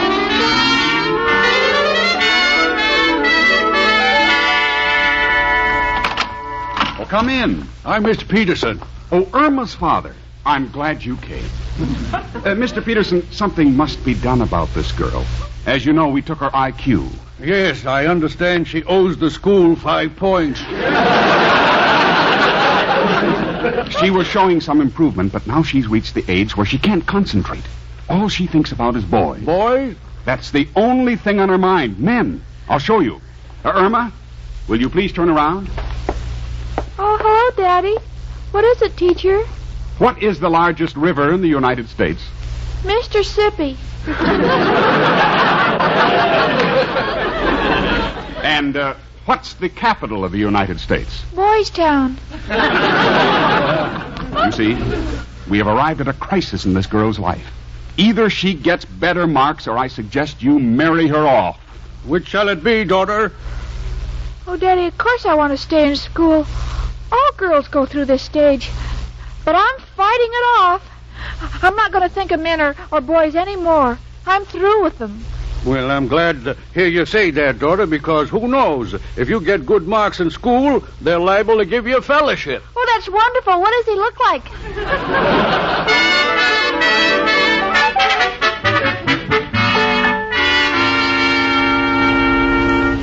At the age of 16, I left for New York. By mistake, I got on a cattle train. It was a terrible trip. The food was dreadful. Take away the April shower. It would surely be a sin. I'll get it gladly. Wow, hi, Miss O'Reilly. You're in grand voice tonight. What's the name of that song? It's called It's a Sin. But the professor says the way I sing it, it's not a sin. It's more of a crime. I hope I'm not interrupting anything. But nothing. Irma is reading her memoirs. Well, what do you know? I guess all we girls are the same, you know. I keep a diary. Don't tell me you're thinking about having it published. Why not? It could sort of be the woman's answer to the Kinsey report. You know, I go all the way back to the Spanish-American War. That far? Yes, and you should see how the servicemen used to hang around me house. If it wasn't for me, goodness knows how many men would have gone down with the main. Oh, don't bother telling Jane about it. To her, you're nobody unless you're Winston Churchill. Oh, I don't understand. Well, you see, Mrs. O'Reilly. Come in. It's only me, Professor Kropotkin. Hello, girls. I'm Mrs. O'Reilly. Tonight I got no insults for you. Well, thank you. I just got one simple request. Please stop singing outside of my room. You wake up the termites. It reminds them that I still got some furniture left. Irma, you've got a book in your hand. You're going to swat flies? No, Professor. Little Miss Shakespeare has written her memoirs, and because Winston Churchill had his published, she thinks she should have hers published. I don't know where you girls get these ideas. I remember the time Mrs. O'Reilly sent in her picture for the cover of a national magazine. And why not? They wanted a picture of an average girl who represented typical American womanhood. Well, there I can't argue, because I have always felt that you were the type of woman that should be covered with a hood.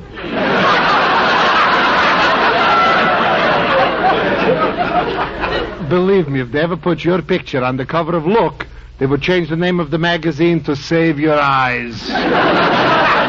Irma, stick to your guns. I guarantee some publisher would buy my diary if he had enough asbestos to print it on.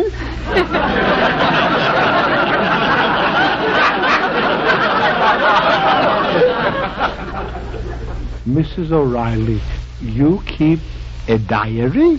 Well, I think of it more as a score sheet.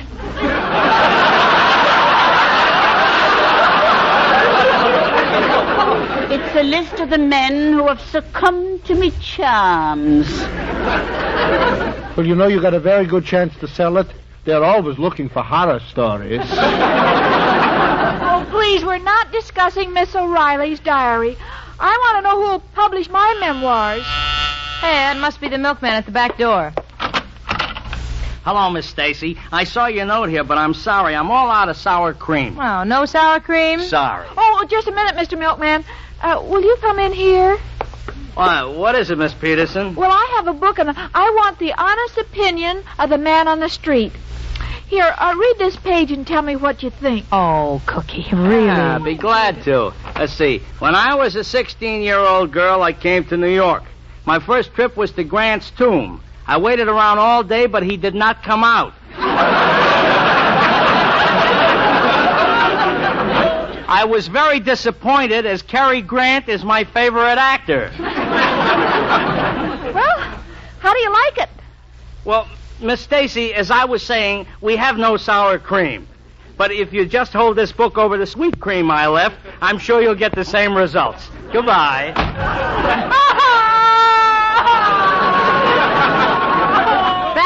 Back, everybody. The tide's coming in again. Irma, honey, please understand. It's just that... Don't talk to me. Yeah, but Irma, darling... If you'll just listen. No, I don't want to hear a word from any of you. You're all against me. I'm going to talk to the only person who really loves me, Al. Irma. Don't try to stop me. You'll regret this day. My memoirs will be published, and who knows? It may even win the Pugilist Prize. The Pugilist Prize? Yes. It's very possible. This should knock out the publishing business in the first round.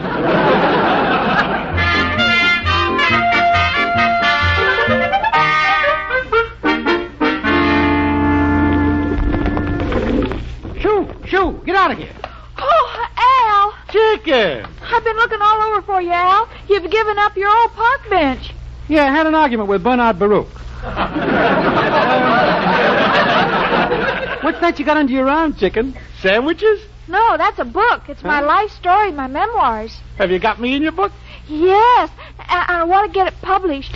Al, do you know a publisher? Oh, sure. Know a good one. My friend Benny. He prints them tip sheets for the racetracks. Oh, but Al, do you you think he's the man to print my life story? Don't worry, chicken. He'll put a picture of you on the cover so people will know it ain't about a horse. Oh. Sure. Here's his address. Oh, gee, I'll call him up. Gee, Al, I don't know how much to ask for my story. Oh, be tough, chicken. Tell him you want $5,000 if the book is a winner, and 3 and 2 for place and show.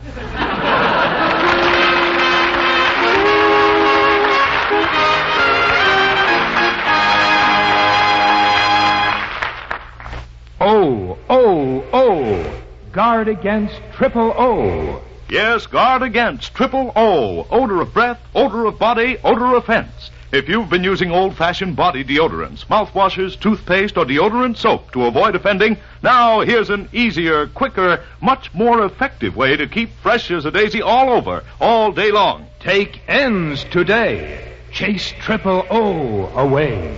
Yes, 1 or 2 tiny Ends chlorophyll tablets protect you against all 3. Odor of body, odor of breath, odor of fence. No muss, no fuss. Stop triple O in minutes. Prove it with the famous Ends test. Rub an onion slice on your hand. Now take an Ends chlorophyll tablet. Moisten and rub it on the same spot. The odor's gone. That's how Ends work, where odors begin inside your body to stop triple O. And remember, Ends contain 100 milligrams, a fully effective dose of Daritol chlorophyll. Don't expect such lasting protection from cheap chewing gum and candy substitutes which contain so little chlorophyll. Take Ends today. Chase triple O away. Insist on Ends, called Ends, because they end your worries about triple O. That's ENNDS, Ends chlorophyll tablets. Safe. Safe as any garden vegetable. Effective, pleasant tasting. Trial size Ends only 49 cents at drug counters everywhere. Larger sizes even more economical. And remember, stay tuned to My Friend Irma today to hear a surprise offer for you from your friend Irma.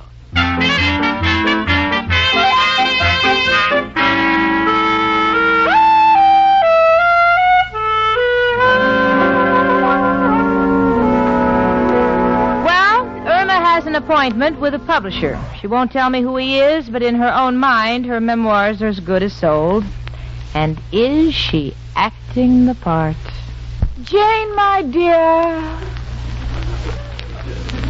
Yes, Schnook, what is it? What a lovely day. Isn't the weather congealing today? Congealing? What do you mean? I don't know, but I think an author should use big words. Oh, by all means. It's so ricochet. Cookie, is your book going to have a dedication? Yes, Jane, I'm dedicating it to you. Oh. On the first page it will say, "To Jane Stacy, my best friend, without to whom I would be nothing."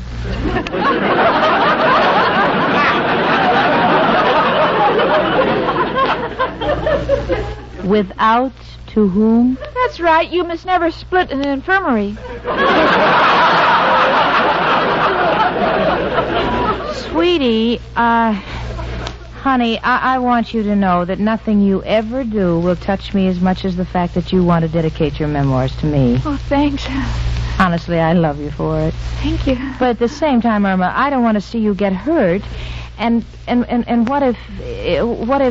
If they don't publish my book? Oh, Jane, it's impossible. They must love my book. I'm going to be world famous. Why, I wouldn't be a bit surprised if I was buried in Westminster Lobby. Well, they'll have to put up signs, watch your step.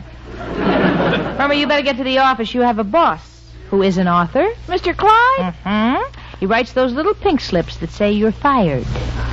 Go on. Hurry up. Oh, I will. Oh, and Jane, do you think when I become a famous author I should buy a Duesenberg? A Duesenberg? Yeah, you know, one of those big foreign dogs. Goodbye, Miss Hemingway.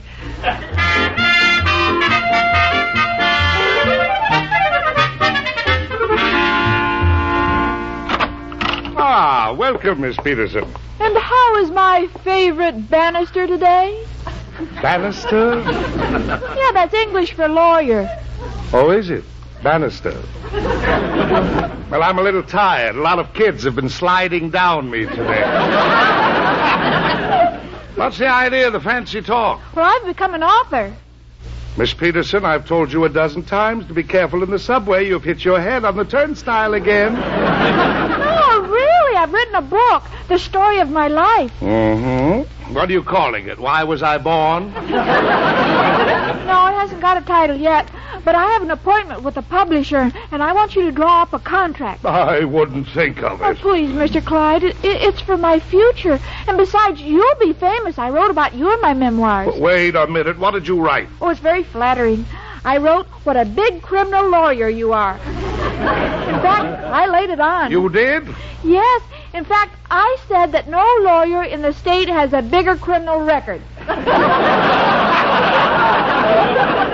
You take me out of that book at once, do you hear? But it's already written. Take me out. Well, I will if you draw up the contract. It's blackmail. Very well. What do you want me to put in the contract? Oh, let's see. Well, if my life is made into a movie, I want my part to be played by a suitable star. Do you wish me to specify anyone in particular?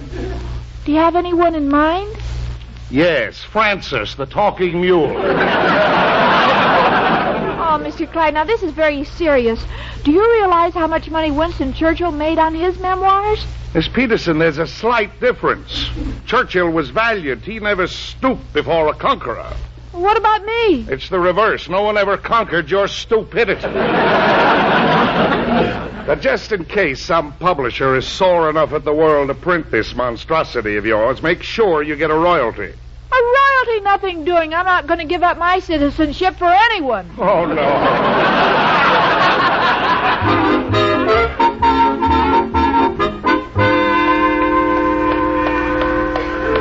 Oh, here it is. Turf Publishing Company. Oh, dear, closed by order of the police.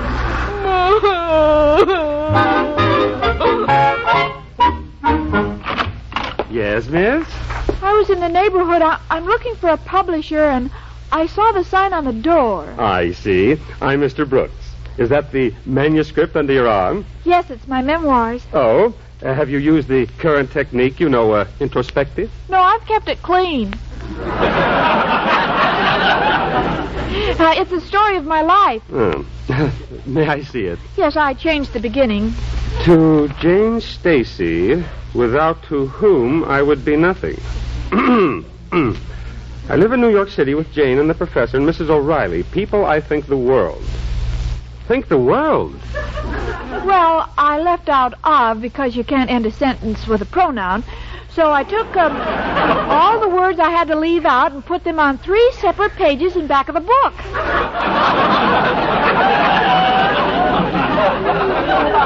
My, it's 4:00. I'm late for tea. Goodbye.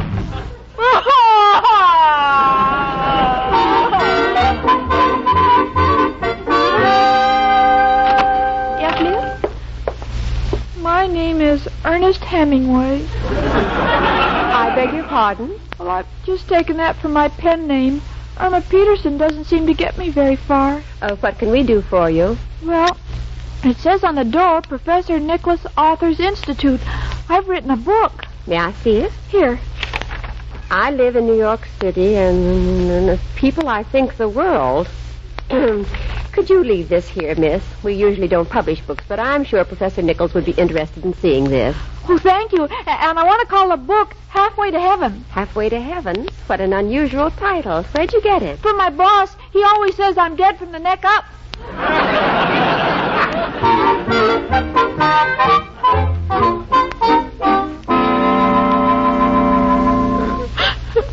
Irma, honey, stop that whimpering. But it's been 5 days, and I haven't heard from Professor Nichols. Don't take it so hard, Irma. So what if you're not a writer? What's so good about being a writer? Most of them are starving. They live in a cold, dark garret with no furniture, no plumbing, no... Say, come to think of it, all I need is a pencil. Irma, darling, laugh it off. Personally, I don't see why you want the whole world to know about your life. I like to keep the men guessing about me age and my beauty secrets. You know, sort of a human quiz program. And that's how I think of you, Mrs. O'Reilly, a quiz program. Because every time I look at your red hair, your pearly teeth, and your fluttering eyelashes, I say to myself, true or false?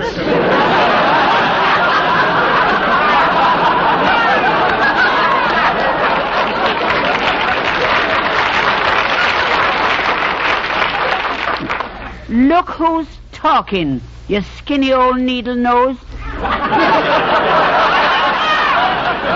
I've got a good mind to run a thread through your ears and darn me stockings.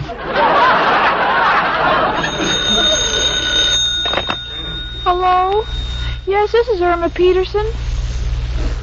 Ooh, Professor Nichols? You read my book?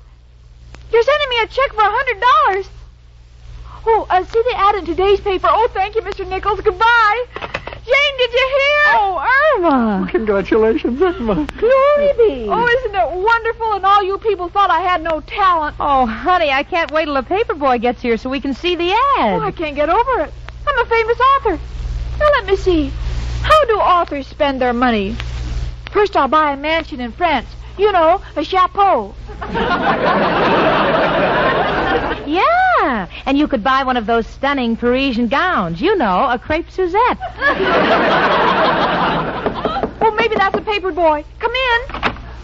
Hey, Jen. Oh, Al, wait till you hear the news. Yeah, what? Professor Nichols is sending me $100 for my life story. Well, ain't that great? Always thought well of this author racket. Friend of mine does terrific writing numbers. Is that today's paper, Al? Uh-huh. Well, let me see it. Yeah, and I said page 12. Wait a minute. Look. Wait. Oh, here it is. Professor Nichols Authors Institute. Oh, look, everybody. Look, they quote the beginning of my book. Oh. I live in New York City with Jane and the professor and Mrs. O'Reilly. People I think the world. Irma, read the big printing underneath. I used to write this way before I took Professor Nichols' writing course.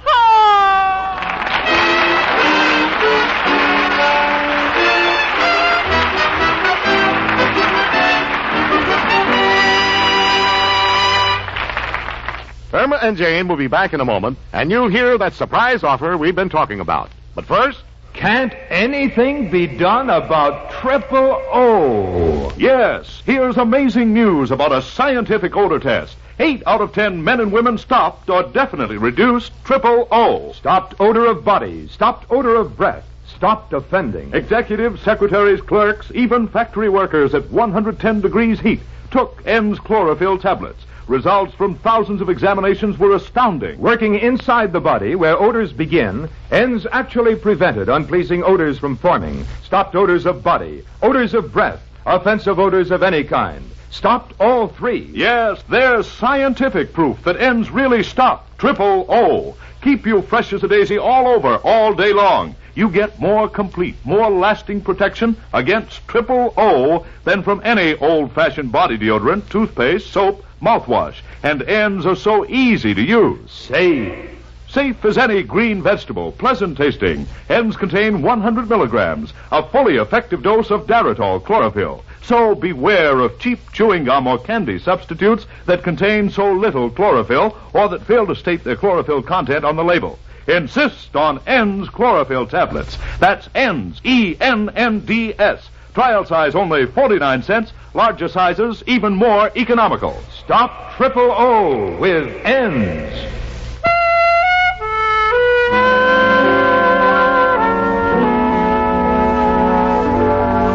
To those gentlemen who award the Nobel Prize, will you please scratch out Irma Peterson's name?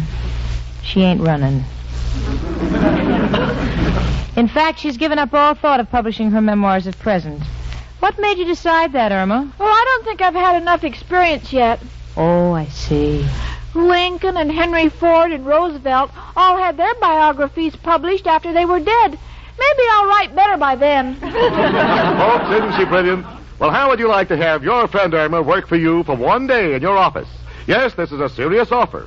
For the highest amount bid, Irma Peterson will come to your hometown, be it north, south, east, or west, and work for you for a full day.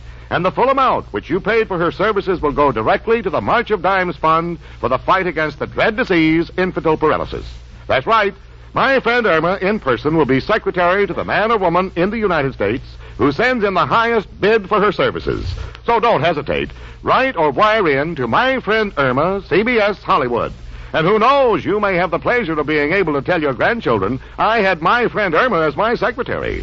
And you'll have the greater pleasure of being able to tell them that the money you paid went to the March of Dimes. Irma, I just think it's wonderful of you to make this offer, but what if you have to go far, far away? Say even to, Illinois. I'll go. All I've got to do is learn the language the people in Illinois speak. You know, folks, I want to join in asking you to make the highest bids possible, because when you do, you'll be making an awful lot of people happy, not to mention me and my friend Irma.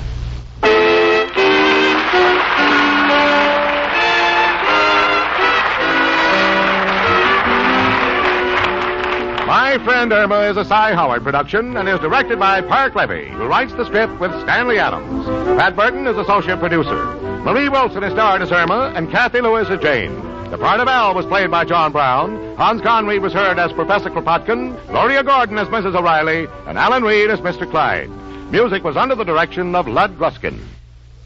You can't have a sparkling personality if you don't have sparkling eyes. And you can't have sparkling eyes if they're tired, dull, red from lack of sleep, driving, wind, or glare. So get Eye-Gene. 1 or 2 drops in each eye float away that tired eye feeling. Leave eyes refreshed. Then your whole face lights up. Eye-Gene is like a prescription. Contains Lexitol, a tonic for your eyes. Safe, gentle. Eye-Gene, Eyegene at drug counters everywhere. Trial size only 25 cents. Larger sizes even more economical. Be with us next Sunday at this time when N's, America's most popular chlorophyll tablets, again bring you My Friend Irma. Carl Caruso speaking.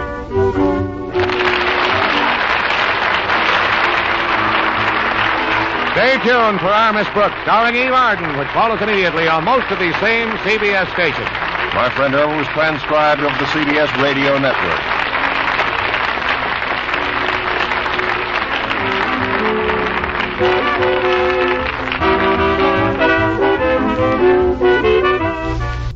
And that episode from 72 years ago, January 6, 1952, My Friend Irma here on Classic Radio Theater with Wyatt Cox. Now, I don't have the date of the article.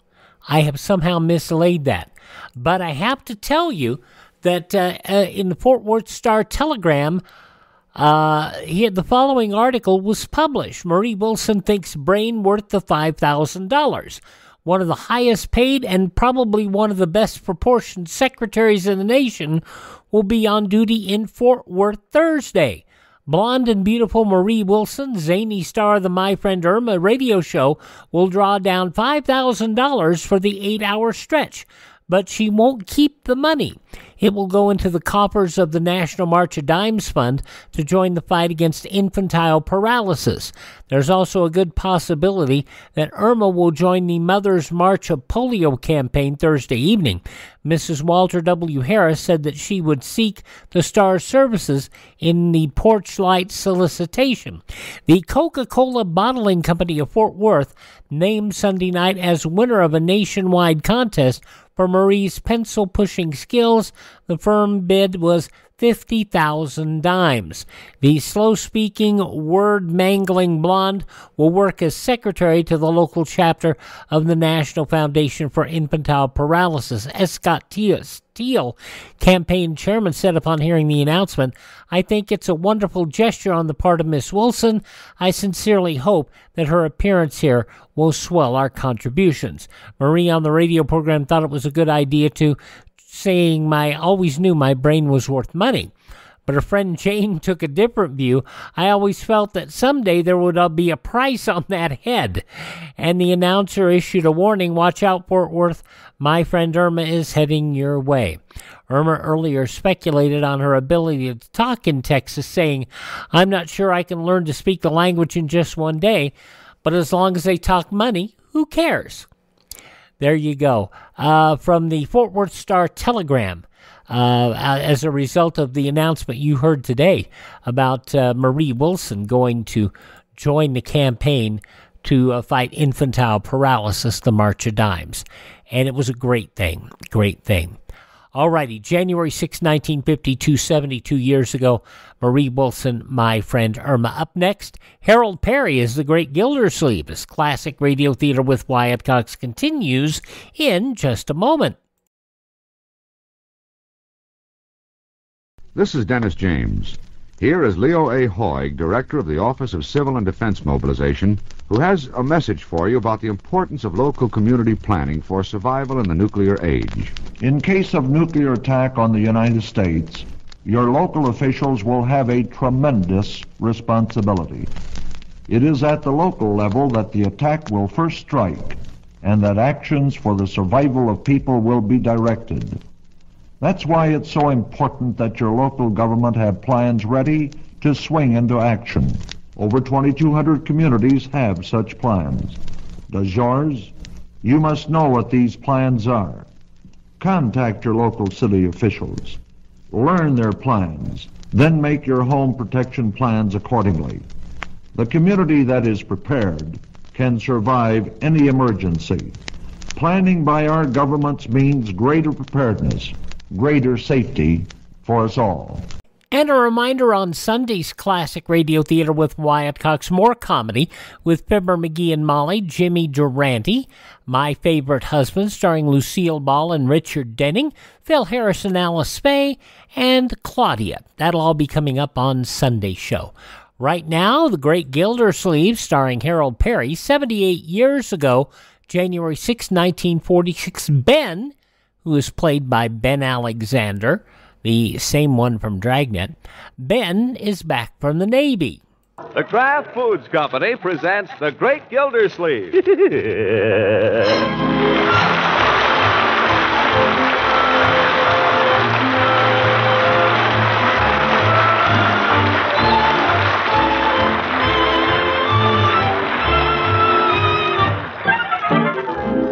It's The Great Gildersleeve, starring Harold Perry, brought to you by the Kraft Foods Company, makers of Parquet margarine and a complete line of famous quality food products. Now let's join The Great Gildersleeve. He has battled his way through Christmas and New Year's. He has forced himself back into the routine of work at the office. He has savored the bliss of the children's return to school. And now comes Saturday. A nice, bright, wintry Saturday.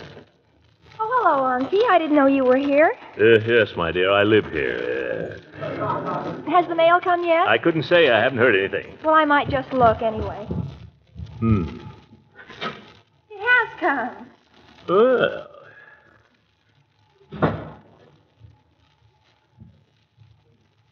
Well, where is it? Where's what? The mail. Oh, there wasn't anything for me, so I just left it in the box. My dear, you've got to learn to be more thoughtful of others. You've got... Is it just a bunch of bills? That's all. Then let them lay. Okay. Wish I could leave them out there till February.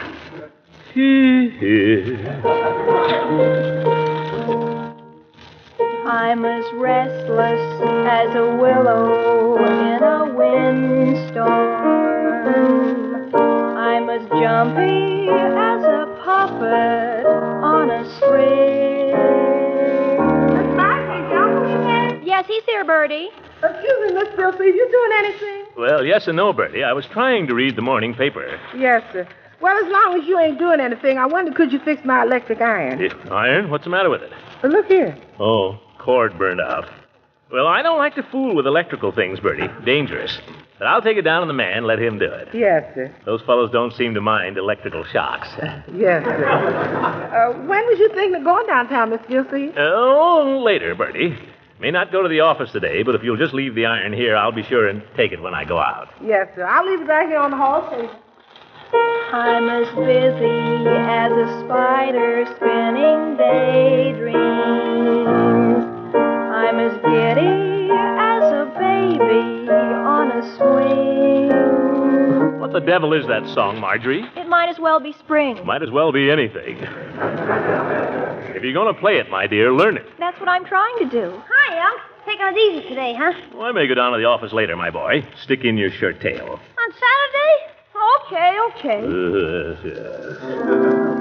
But I feel so gay in a melancholy way that it might as well be spring. Oh, for corn's sake. It might as well be spring. It might as well be spring. Oh, shut up. My dear, if you wish to resume your piano lessons... Oh, no, I just want to learn this one piece. You know why she's so crazy about that song, Unc? I can't imagine. It's her and Marshall's song. Leroy, you're a little sneak. She and Marshall Bullard sang it to each other all the time. We did not. It just happens to be a very beautiful song, and I'm going to learn it, whether anybody likes it or not. Marjorie? Well, you can't learn it right now, sister dear. I have to practice. Leroy, the only time you ever want to practice is when I want the piano. I practice every day, faithfully. Listen, Unc, you want to hear my new piece? All I want is a chance to read the morning paper. Oh, you like it, Unc. I play it pretty good now. Miss Roots admitted last week I played it pretty good. That sounds horrible. That's not. Oh, where's that electric iron? I'm getting out of here.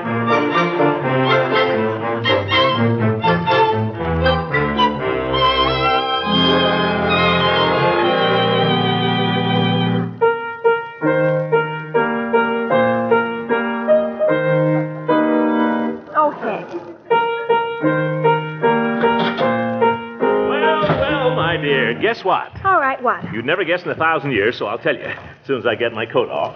Yeah, getting pretty nippy out. Now, cold, all right. Have you guessed? No, I give up. All right, Ben is back. I said Ben is back. Ben Waterford. He's been in town 3 days. Well, what of it? Yeah, Marjorie, you used to see Ben quite a bit before he went into the Navy. I was a child then. So was he. But you're old friends. I thought you'd be pleased to hear he's back home, safe and sound. Uncle Mort, Ben doesn't mean a thing to me. Perhaps you've forgotten he got engaged to a girl back east. It was practically the first thing he did in the Navy.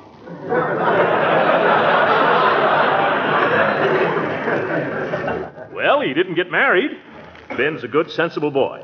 I imagine he'll be coming around to see you. What am I supposed to do?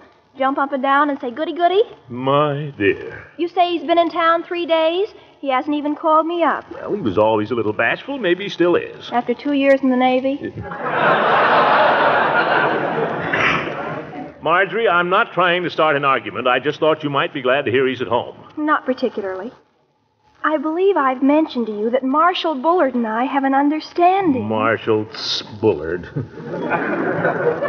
Is that who you were expecting a letter from this morning? Of course. He's written me every day since he went back to school. I'll not have you corresponding with young men behind my back. What do you want to do, look over my shoulder? You know how I feel about that Marshall Bullard. Yes, but why? Well, it's hard to say exactly. You've never liked any boy I've liked, that's why. That's not true, my dear. Now take Ben. Oh, Ben, you don't like Marshall and you hated Keith and... Keith wasn't so bad. You said he was. There must have been something wrong with him. I have an instinct about these things, Marjorie, and my instinct tells me not to trust Marshall Bullard. Now, Ben. You still haven't given one reason why you don't like Marshall. Well, because I don't trust his father, for one thing. I don't trust anybody with that much money. Oh, Unky. And even if I haven't got a reason, the fact is I can't stand that kid. The way he hangs around here. And, well, every time I look at him, he's grinning at me. He's always polite. Yeah, too doggone polite. I can't stand a kid that's politer than I am. But now, Ben. Did I tell you I ran into Ben? I ran into him right in the street. State Street. No, you didn't tell me. That's a fact. Ran into him. He's looking fine, too. Is he still in uniform? I didn't notice particularly. Yeah, but he looked fine, just fine. And he asked how you were. Asked quite enthusiastically. You don't say. I do say. Seemed very much interested in your welfare. So, naturally, I invited him to Sunday dinner tomorrow. You didn't? Yes, I did. Now, isn't that a nice surprise? No, it isn't. You're inviting Ben around because you don't like Marshall, that's all. That's not true, Marjorie. I asked him because he's a fine fellow. Ben is a man who has served his country in its hour of need. He's returned from 2 years of danger, of hardship. He's a hero. How do you know? Because I was in the last war, that's how. Of course he's a hero. Who are you talking about, Unc? Ben Waterford. I've asked him to dinner tomorrow. Ben? Yippee! Maybe he'll bring me some souvenirs. Boy, could I use a couple of bayonets and a carbine. Now, Leroy. Okay, just the carbine. Yeah. Boy, it'll be great to see Ben again, huh, Marge? Apparently it'll be great for you and Uncle Mort. I think maybe the best plan would be if you two entertained him. Now, see here, young lady. Ben Waterford has come back from 2 years in our Navy. It's your patriotic duty to be nice to him. But I'm practically engaged to another boy. You are not. And Ben was engaged to another girl. Forget it. But, Unky! You'll give Ben a nice time tomorrow if I have to sit here and watch every minute of it. Can I watch too, Unc? No. Now, come on, both of you. Let's eat supper.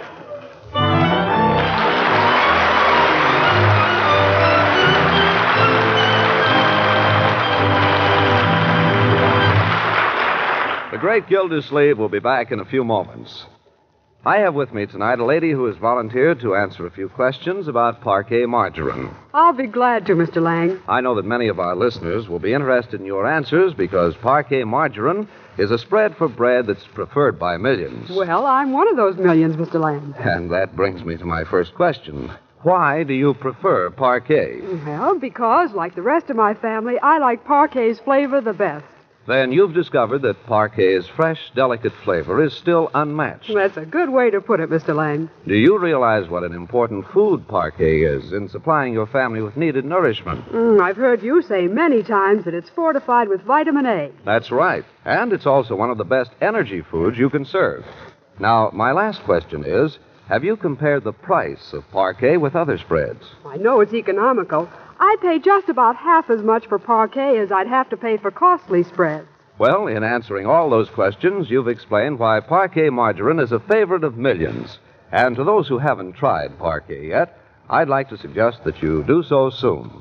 That's Parkay, parquet margarine, made by the Kraft Foods Company.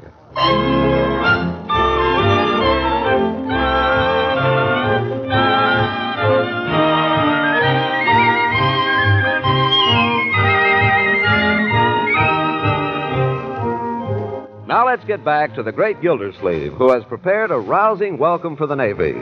Judging by the fuss, you'd think the guest he was expecting for the Sunday dinner was at least Admiral Halsey.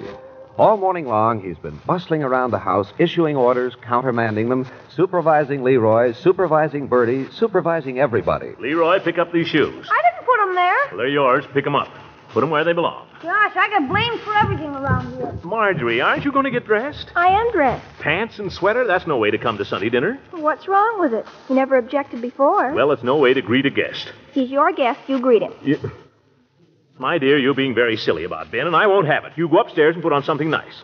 I want you to make yourself attractive, understand? Well, I still don't see what's on it. Men don't like girls in pants. Marshall does. Well, I don't like Marshall. Well, are you going to do as I say? If you insist. Hey, here he comes! Here comes Ben! You see, my dear, you're too late. I'll get it, I'll go! Leroy, come back here, you hear me? But it's Ben! I saw him coming up the wall! Let your sister open the door. Marjorie, where are you going? Up to change my clothes. I wouldn't think of coming to dinner like this. Yeah, confound that girl. Well, somebody let him in. Here, I'll go. Let me. We'll both go. Well, Ben. Hi, Mr. Gildersleeve. Hiya, Ben. How's the kid? Say, did you get in any battles? I got a model of a P-40 for Christmas. Yeah. You want to help me put it together? Now, Leroy. You know what? I learned the whole Morse code. Piggy and I can send each other messages. Hey, go send it's one. Neat. I got drums, too. Huh? I got drums. Last year I got a dog, but he ran away. I can stand on my hands. You want to see me? I sure do. Not just now, Leroy. Hello, Ben. Hello, Mr. Gildersleeve. Come on in, my boy. Come right in. Thanks. Well. So you're home from the wars, eh? Yep, I'm home all right. Hey, where's your uniform? Well, I took it off. You mean you're not in the Navy anymore? Nope. Civilian now. Gosh. Well, you're looking fine, Ben. What are we standing here for? Come on in the living room. Leroy, run in the kitchen and tell Bertie Ben's arrived, will you? Sit down, Ben. Sit down. Thank you, sir. Well. So you're back, eh? Yes, sir. I'm back. Well, that's fine. Well, you'll find everything pretty much the same around here, Ben. Things haven't changed much. Well, things look pretty much the same. Yeah, it's pretty much the same. Not much change. Smoke a cigar? No, thanks. Pretty close to dinner. Guess I won't start one either. So you're back. Yep. Well, we've missed you, Ben. All of us. By the way, where's Marjorie? She'll be right down. She's been dying to see you, Ben. But the minute she heard you were coming, she ran upstairs to powder her nose. Oh. Yeah, you know how girls are. Yeah, I know. Yes, indeed. She's dying to see you, Ben. Oh, is that you, my dear? Hurry down. Speaking to me, Uncle Mort? Oh. Oh, Marjorie. Hello, Ben. You here? Welcome home and all that. Say, Uncle. Yes, sir. Dying to see you, Ben. Well, let's go in to dinner, eh? Shall we? I could eat a horse. Marjorie.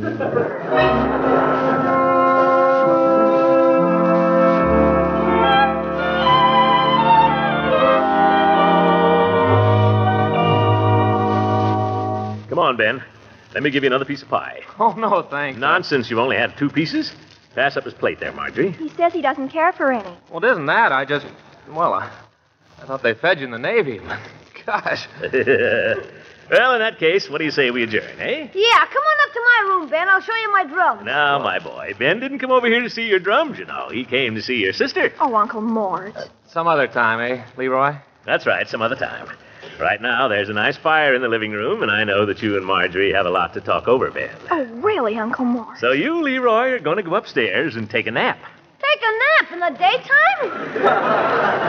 daytime? Nothing like it after a big Sunday dinner. I haven't taken a nap since I was 3. Absent-minded. Now, my boy, Marjorie, you take Ben into the living room and make yourself comfortable there in front of the fire while I have a word in private with Leroy. Well, I guess we're being driven into the living room, Ben. I hope you don't mind. Not me. Now, Leroy, you listen to me. Do I have to take a nap, Unc? I'm not going to have you pestering Ben and Marjorie. Would you rather go to the movies? Then take a nap? Are you kidding?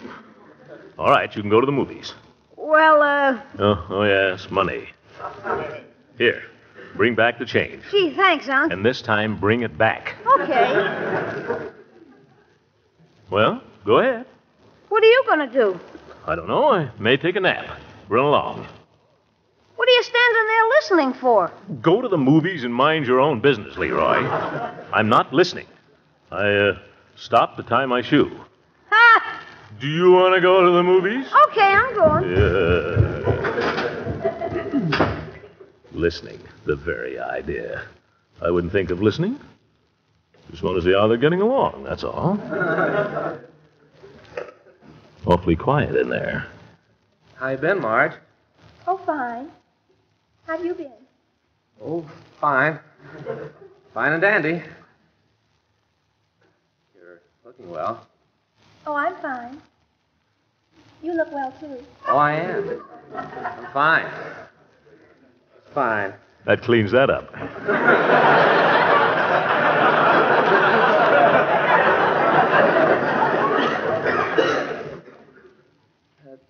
Nice fire, isn't it?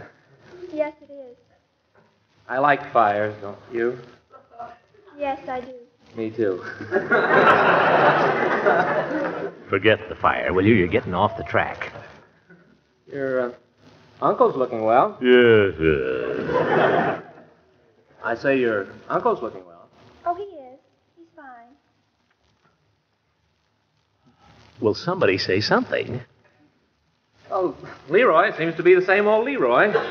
Yes, I guess he always will be. And Bertie, she looks just the same as ever. Yes, Bertie's just the same. Oh, brother, I gotta do something about this. Well, you two have been chatting your heads off, I suppose. I don't blame you. 2 years is a long time.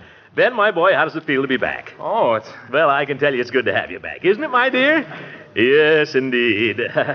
You know, Marjorie's been complaining there weren't any boyfriends around here who appealed to her. But I guess that's fixed now, eh, my dear? Uncle Mort. Yes, indeed. I really worried about her, Ben. Couldn't get her to go out with anybody all the time you were away. She just sat here knitting and sewing and... Uncle, you know that's not true. Well, she may have gone out once or twice, maybe, with the boy across the street. But the point is, Ben, that down underneath, well, it's been pretty obvious to everybody, except Marjorie herself here, maybe, that as far as she was concerned, you were the only... Telephone, Uncle Mort. Bertie will answer it. You better go. It might be for you. Bertie will answer it. But it might be something important. Mr. Gillespie's telephone. See? Who is it, Bertie? Judge Hooker? The old goat. What does he want? All right, Bertie, I'll be there. You mustn't mind Uncle Mort, Ben. Oh, I don't. I think he's swell. Well, I don't know what's got into him. There's not a word of truth in anything he said. There's not? Not a word. Oh. Do you mind if I say something? Not at all. What is it you wish to say? Well, you seem different. Oh? How? Well, when I went away, when I joined the Navy, you were just a kid then. I mean, well, you were just a kid. But now, gosh, you're practically grown up. A lot can happen to a girl in 2 years. Yeah, I guess so. You know, you seem different, too, somehow. You're not as shy as you used to be. Yeah, I got over all that. Pretty near. Tell me, about that girl you wrote me you were engaged to. You never answered my letter. No. Why? I was mad. Oh, I wondered. How could you wonder? Well, I was a dope, I guess. I mean, well, you were just a kid when I went away, and I never really thought of you that way, I guess, but gosh, Look out, here comes Uncle Mort. Yo. Well, how you been, Marge? Oh, fine.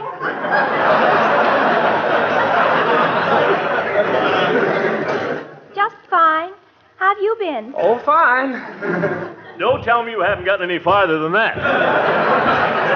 What do you mean? You know perfectly well what I mean. All right, go ahead, be stubborn. I give up. I wash my hands of the whole thing. Well, Mr. Gildersleeve, did I do something? No, you didn't do a confounded thing. That's what I'm complaining about.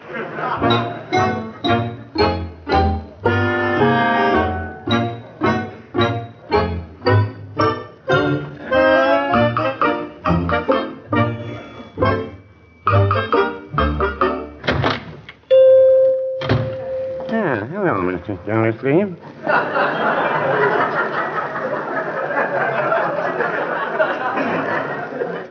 Hello, P.B.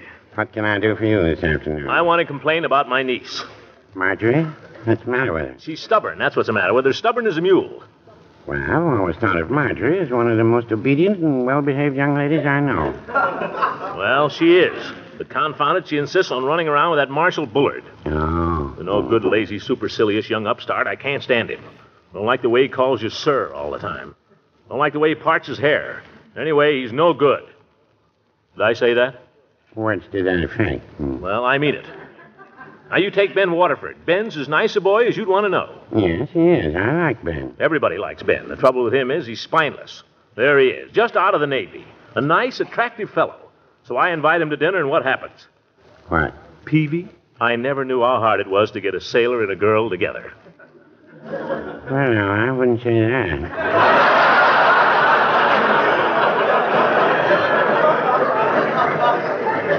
I know you hear all those stories, but so help me, Peavy, they're sitting there right now, the two of them, talking about the weather and getting no place. Doesn't sound like our Navy. I tell you, Peavy, I heard them. Well, Mr. Gildersleeve, there's an old saying. You can lead a horse to water, but you can't make him drink. Yeah, I know. Pretty sound. Another old saying. Rome was not built in one day. Mm-hmm. I know, I've heard that one, too. And then what is it the fellow says? He who fights and runs away will live to fight another day. Well, what's that got to do with Marjorie and Ben? Nothing. It's just an old saying.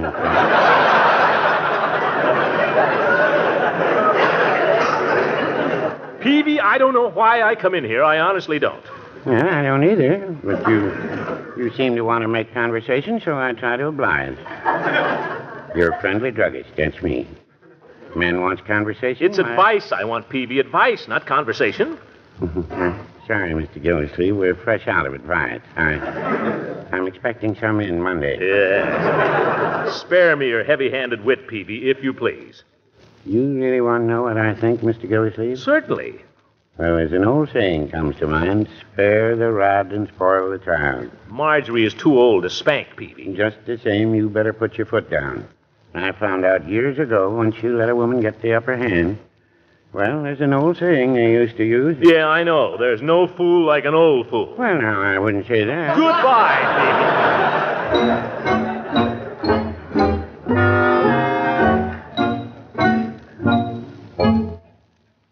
You know, maybe Peavy isn't such an old fool at that. No, by George. I've taken all the nonsense I'm going to. I'm going back there and I'm going to tell Marjorie what's what.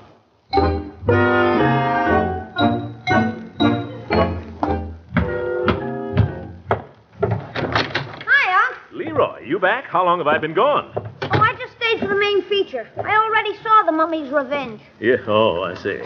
Where's Marjorie? Where's Ben? Ben? Oh, he left. Marge is around somewhere. All my work for nothing. Yeah, that again. Now, see here, my dear. Yes, Unky? Stop fooling around with that piano and listen to me. I'm listening. What's wrong? I want you to stop all this mooning around. Mooning around? What you're doing right now. I was just playing a tune on the piano. Can't a girl just Yes, and I'm sick of it. You sit here all day long daydreaming. Get him off your mind, you hear? Forget him. Tell him to stop writing you those letters. And what's more, tell him in the future to stay off the property. Tell who to... Marshall. Oh, him. What do you mean, oh, him? I wasn't even thinking of Marshall. You weren't? You mean when you were sitting here just now? Not Ben.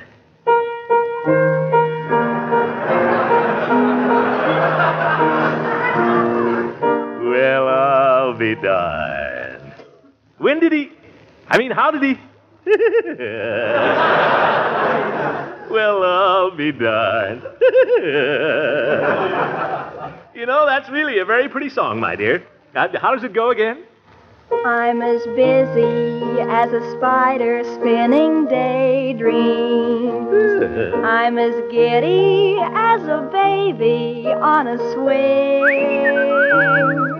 I haven't seen a crocus or a rosebud or a robin on the wing.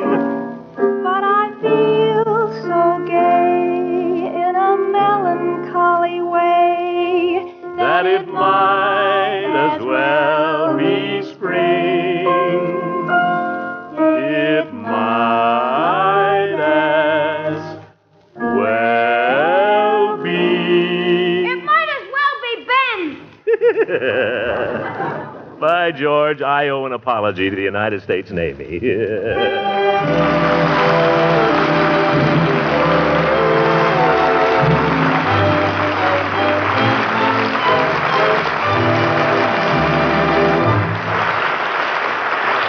We'll hear from the great Gildersleeve again in just a moment. Nutrition experts say that one of the best sources of energy for your wintertime diet is the spread for your daily bread. So I'd like to remind you once again that delicious, economical Parquet margarine is one of the finest energy foods you can possibly serve. It's made of selected, highly refined vegetable oils from the farmlands of America, wholesome oils that are so rich in food energy. Parquet margarine also has important vitamin A added to every single pound. And since it's only about half the price of costly spreads, you can afford to spread Parquet generously on bread, toast, pancakes, and waffles. So make your wintertime meals taste extra good and make them extra nourishing, too, by serving Parquet as your regular spread. That's Parkay, Parquet margarine, made by Kraft.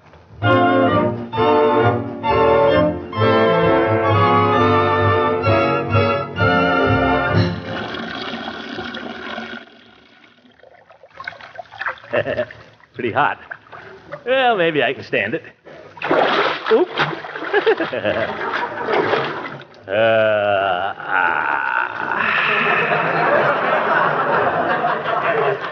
Well.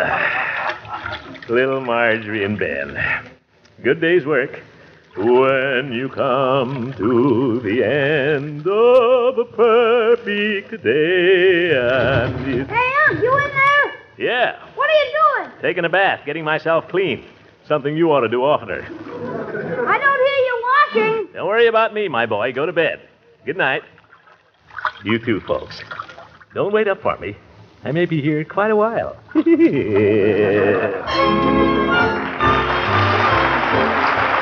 Great Gildersleeve is played by Harold Perry. It is written by John Whedon and Sam Moore.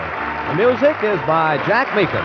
This is John Lang speaking for the Kraft Foods Company and inviting you to listen in again next week for the further adventures of the Great Gildersleeve.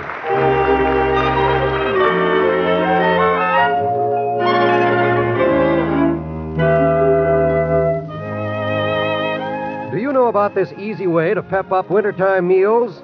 Good cooks do it every day simply by adding the flavor tang of Kraft salad mustard to a variety of cooked dishes. Creamy smooth for blending and delicately spiced, this golden Kraft salad mustard has just what it takes to liven up egg and cheese dishes. Puts an extra tempting flavor tang into meats, gravies, and barbecue sauces. And for sharper tastes, there's also Kraft mustard with nippy horseradish added. Buy both of these delicious Kraft mustards when you shop tomorrow.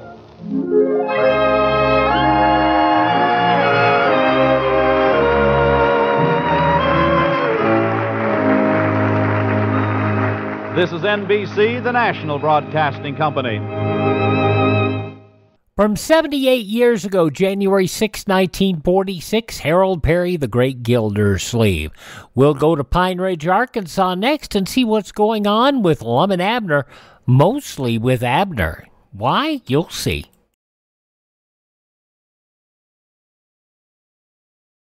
Gonzales, I think I have it. I hear something. Pedro, are you getting through? Yes, at last. From Mars? You're really in radio contact with the Mars? Yes, Gonzales, it's Mars. This message is man's first communication with the planet Mars. Pedro, what do they say? This is phenomenal. Positively amazing. Here they are, listen. Do you know what to do in case of a civil defense emergency? You must know these two numbers, 640 and 1240. They may save your life. Mark these numbers, 640 and 1240, on your standard radio dial now. These are your Conrad frequencies, your only way of getting life-saving civil defense instructions and information during an enemy attack. Only on radio, only at 640 or 1240 on your radio will you hear the Conrad broadcasts. Be sure you have a battery radio in your home should electric power be knocked out. Also, make certain your car radio is in working order. Remember, in a civil defense emergency, tune to 640, 1240 Conrad, 640, 1240 Conrad. Now on Classic Radio Theater with Wyatt Cox, let's head to Pine Ridge, Arkansas, and see what's going on in the Jot 'em Down store with Lum and Abner, mostly Abner. The makers of Alka-Seltzer bring you Lum and Abner.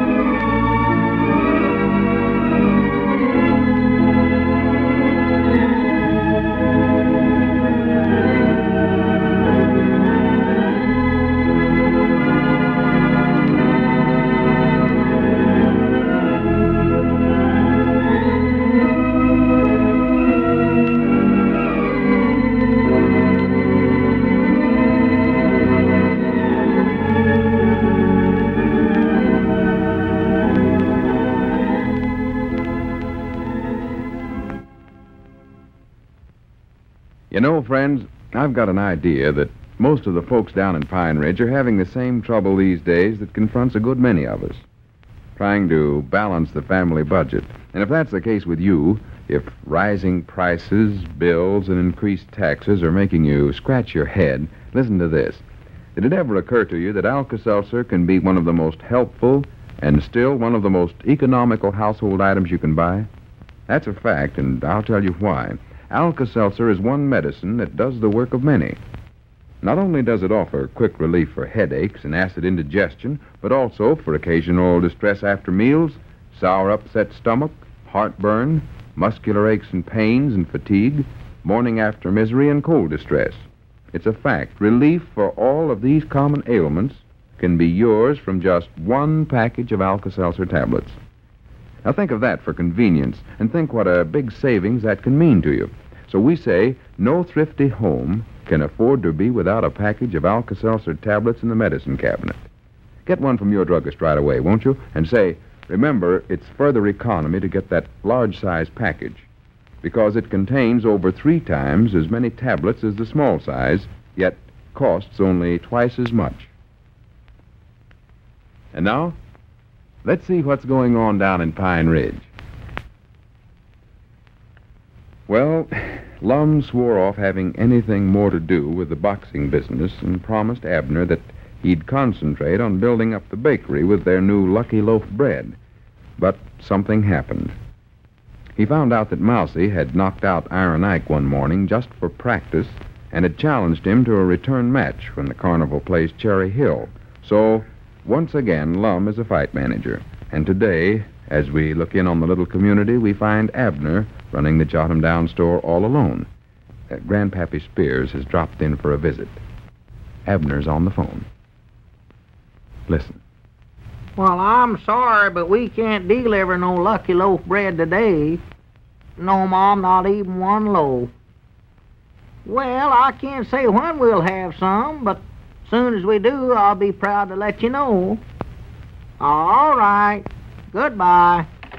Dad blame it all anyway. Yeah, what's the trouble, Abner? Oh, that dad blame Lum. Here we're getting 100 million calls for Lucky Loaf bread, and Lum won't stay in the store long enough to do the baking. Well, what's the matter with him anyway? Why, he thinks he has to be out training Mousie for his boxing fight with Iron Ike. Well, I thought they'd already had that fight. Well, they did have that one, but they're going to fight again over at Cherry Hill. That's where the carnival's going to be this week. Well, I'll be darned.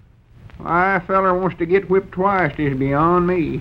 Well, Mousie thinks he ain't going to get whipped this time. See, he got so mad about the first fight that the other morning he went over to some place where Iron Ike was staying and knocked him out with just one lick, just to see if he could do it. Mousie done that? Yeah. So now Lum's got himself all steamed up about being a boxing manager again, and he's clean forgot about the big bakery idea with the Lucky Loaves. One too good. Right when it was getting started, something wonderful, too. Oh, yeah, them Lucky Loaves is a sensation. Everybody's talking about them. Sure. Oh, trying to get them silver dollars you fellers put in the bread. The widow Abernathy got one of the silver dollars, she told me. She did? Yeah, I was proud she done it. Dad blame it, I wish that Lum would stick to one thing once in his life, instead of getting off on these big ideas. Look at all these orders for bread, not a loaf in the place. You don't know how to make light bread, do you, Grandpa? Oh, no, I don't, Abner. I'd be proud to look it up for you in some of these books you got in the library, though. I ain't done much looking up lately. Sort of like to get back in the harness. I'll see what I can find over there. Well, never mind, Grandpap. There's Lum coming now. Maybe he'll light long enough to do the baking. Hey, here's a book might tell about cooking called Ms. Wiggs of the Cabbage Patch. Don't bother with it, Grandpap. I'll get Lum to do it. Here's an interesting-looking book on how to give entertaining parties. Uh-huh. Well, howdy, Lum. About time you was getting back. Yeah, well, this training stuff takes a heap more time than I figured it would. I don't know whether I can get Mousie in shape for that fight or not. Well, howdy, Grandpap. Huh? Don't bother with Grandpap. He's reading again. Twirl a Platter is an interesting game for kiddies or grown-ups. One member is selected as a twirler, then the twirler... We don't want to know how to play Twirl a Platter, Grandpap. Just read yourself. Oh. You all through with the training for today, Lum? Oh, my, no. Just getting started. As soon as Mousie gets rested up, he's coming over here for some shatterboxing. Well, now, wait a minute, Lum. When are you going to bake the bread for today? The Lucky Loaves? I ain't got time for that today, Abner. Well, we got 100,000 orders, Lum. Everybody's calling up for Lucky Loaves. We ain't even got any left over from yesterday. Well, go ahead and bake some up then. Well, you know I can't do that, Lum. I don't know nothing about baking. Well, it's time you was learning how, then. Granny's ain't nothing to it. Just mix up the flour and yeast and stuff. You ought to do it anyway. You're a half partner in the bakery, ain't you? Well, yeah, and so are you. You ain't doing nothing. I've been making the delivers and everything else. Now, you got to do the baking. Oh, well, that's woman's work. I'm a boxing manager, and I've got troubles of my own now. Troubles? Yeah, that dad-blame Mousie won't ever get no training done. He keeps falling asleep. Well, no wonder, Lum. He's up all night long at the mill, night watching. You can't expect him to stay up during the day, too. Well, that's what I've been telling him. If he wants to be a big fighter, he's got to quit that night watching job.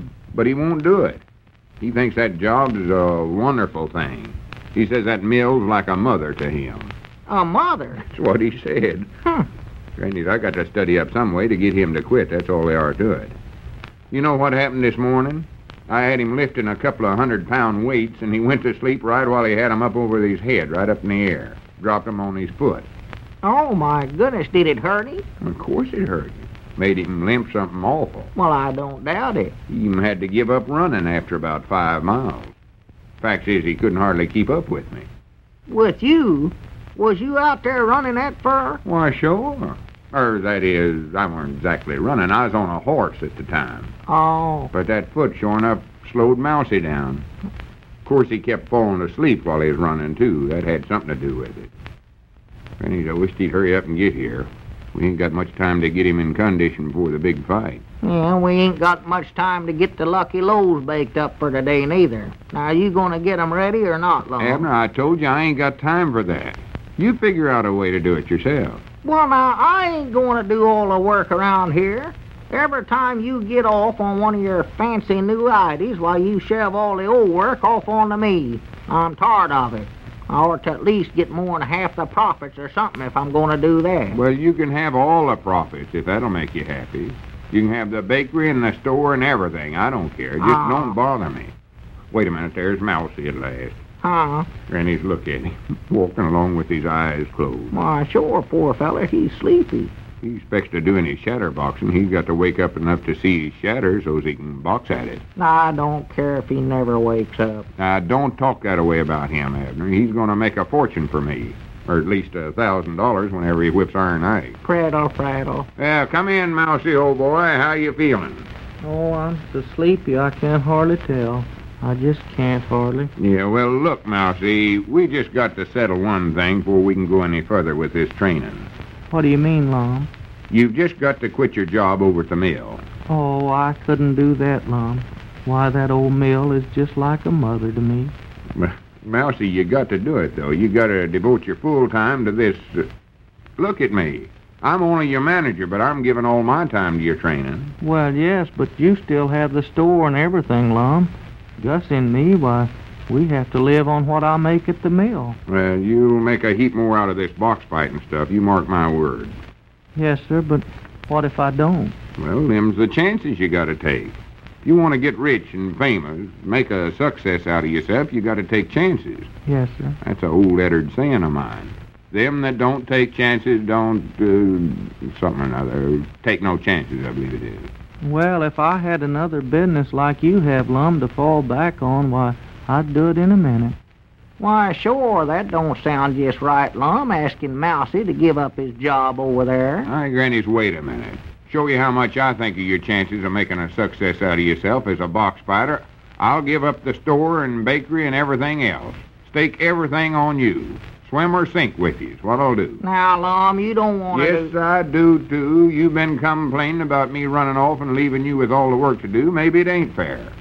I'll just give you my interest in the store and bakery both, Abner. I'll string along with Mousy. Oh, I couldn't ask you to do that, Lum. Yes, sir. Now, I've got my mind made up. Hand me that piece of paper there, Abner. You better think this over, Lum. I don't want to think it over. Here. Yeah. Let's see. To who it may concern. Well.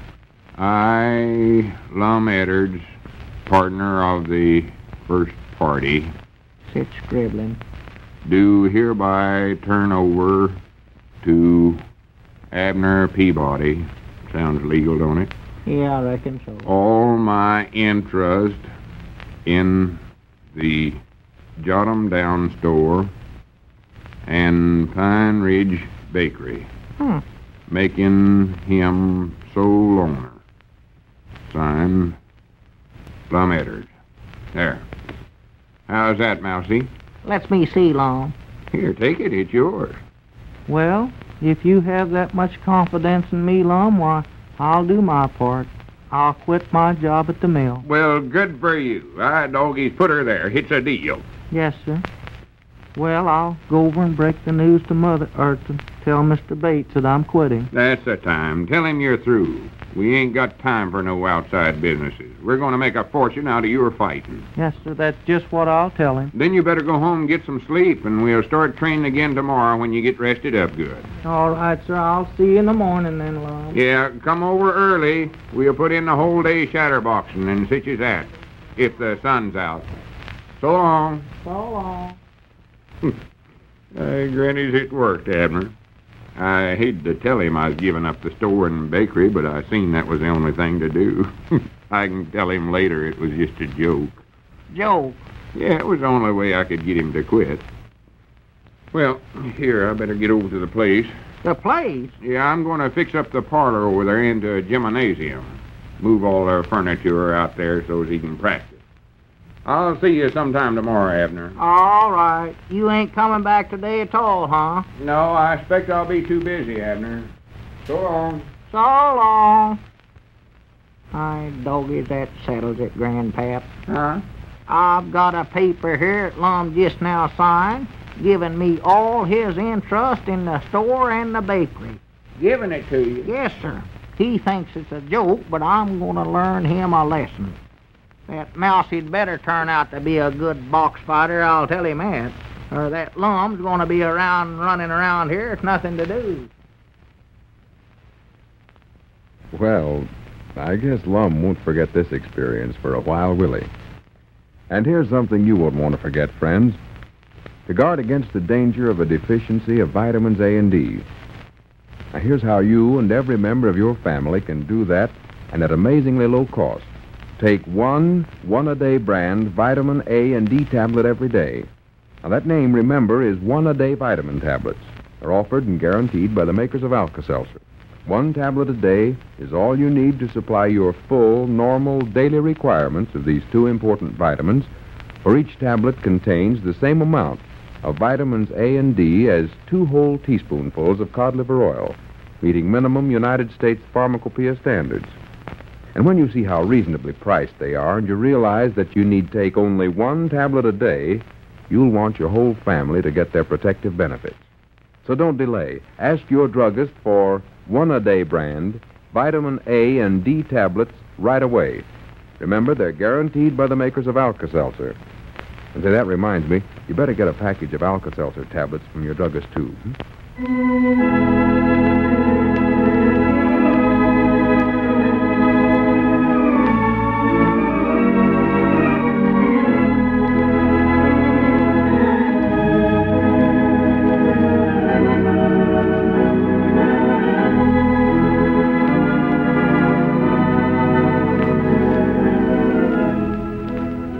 You remember the old phrase, "You'll be sorry." I'm sure Lum will be sorry by the time it's over with. 81 years ago, January 6, 1942, Lum and Abner here on Classic Radio Theater with Wyatt Cox. Thanks to Ted at RadioMemories.com. Thanks to Eric for buying us a copy at ClassicRadio.stream. Tomorrow, Fibber McGee and Molly, Jimmy Durante will also have an episode of My Favorite Husband, Bill Harrison, Alice Faye, and Claudia. Have yourself a great Saturday, and we'll see you tomorrow for another Classic Radio Theater with Wyatt Cox podcast.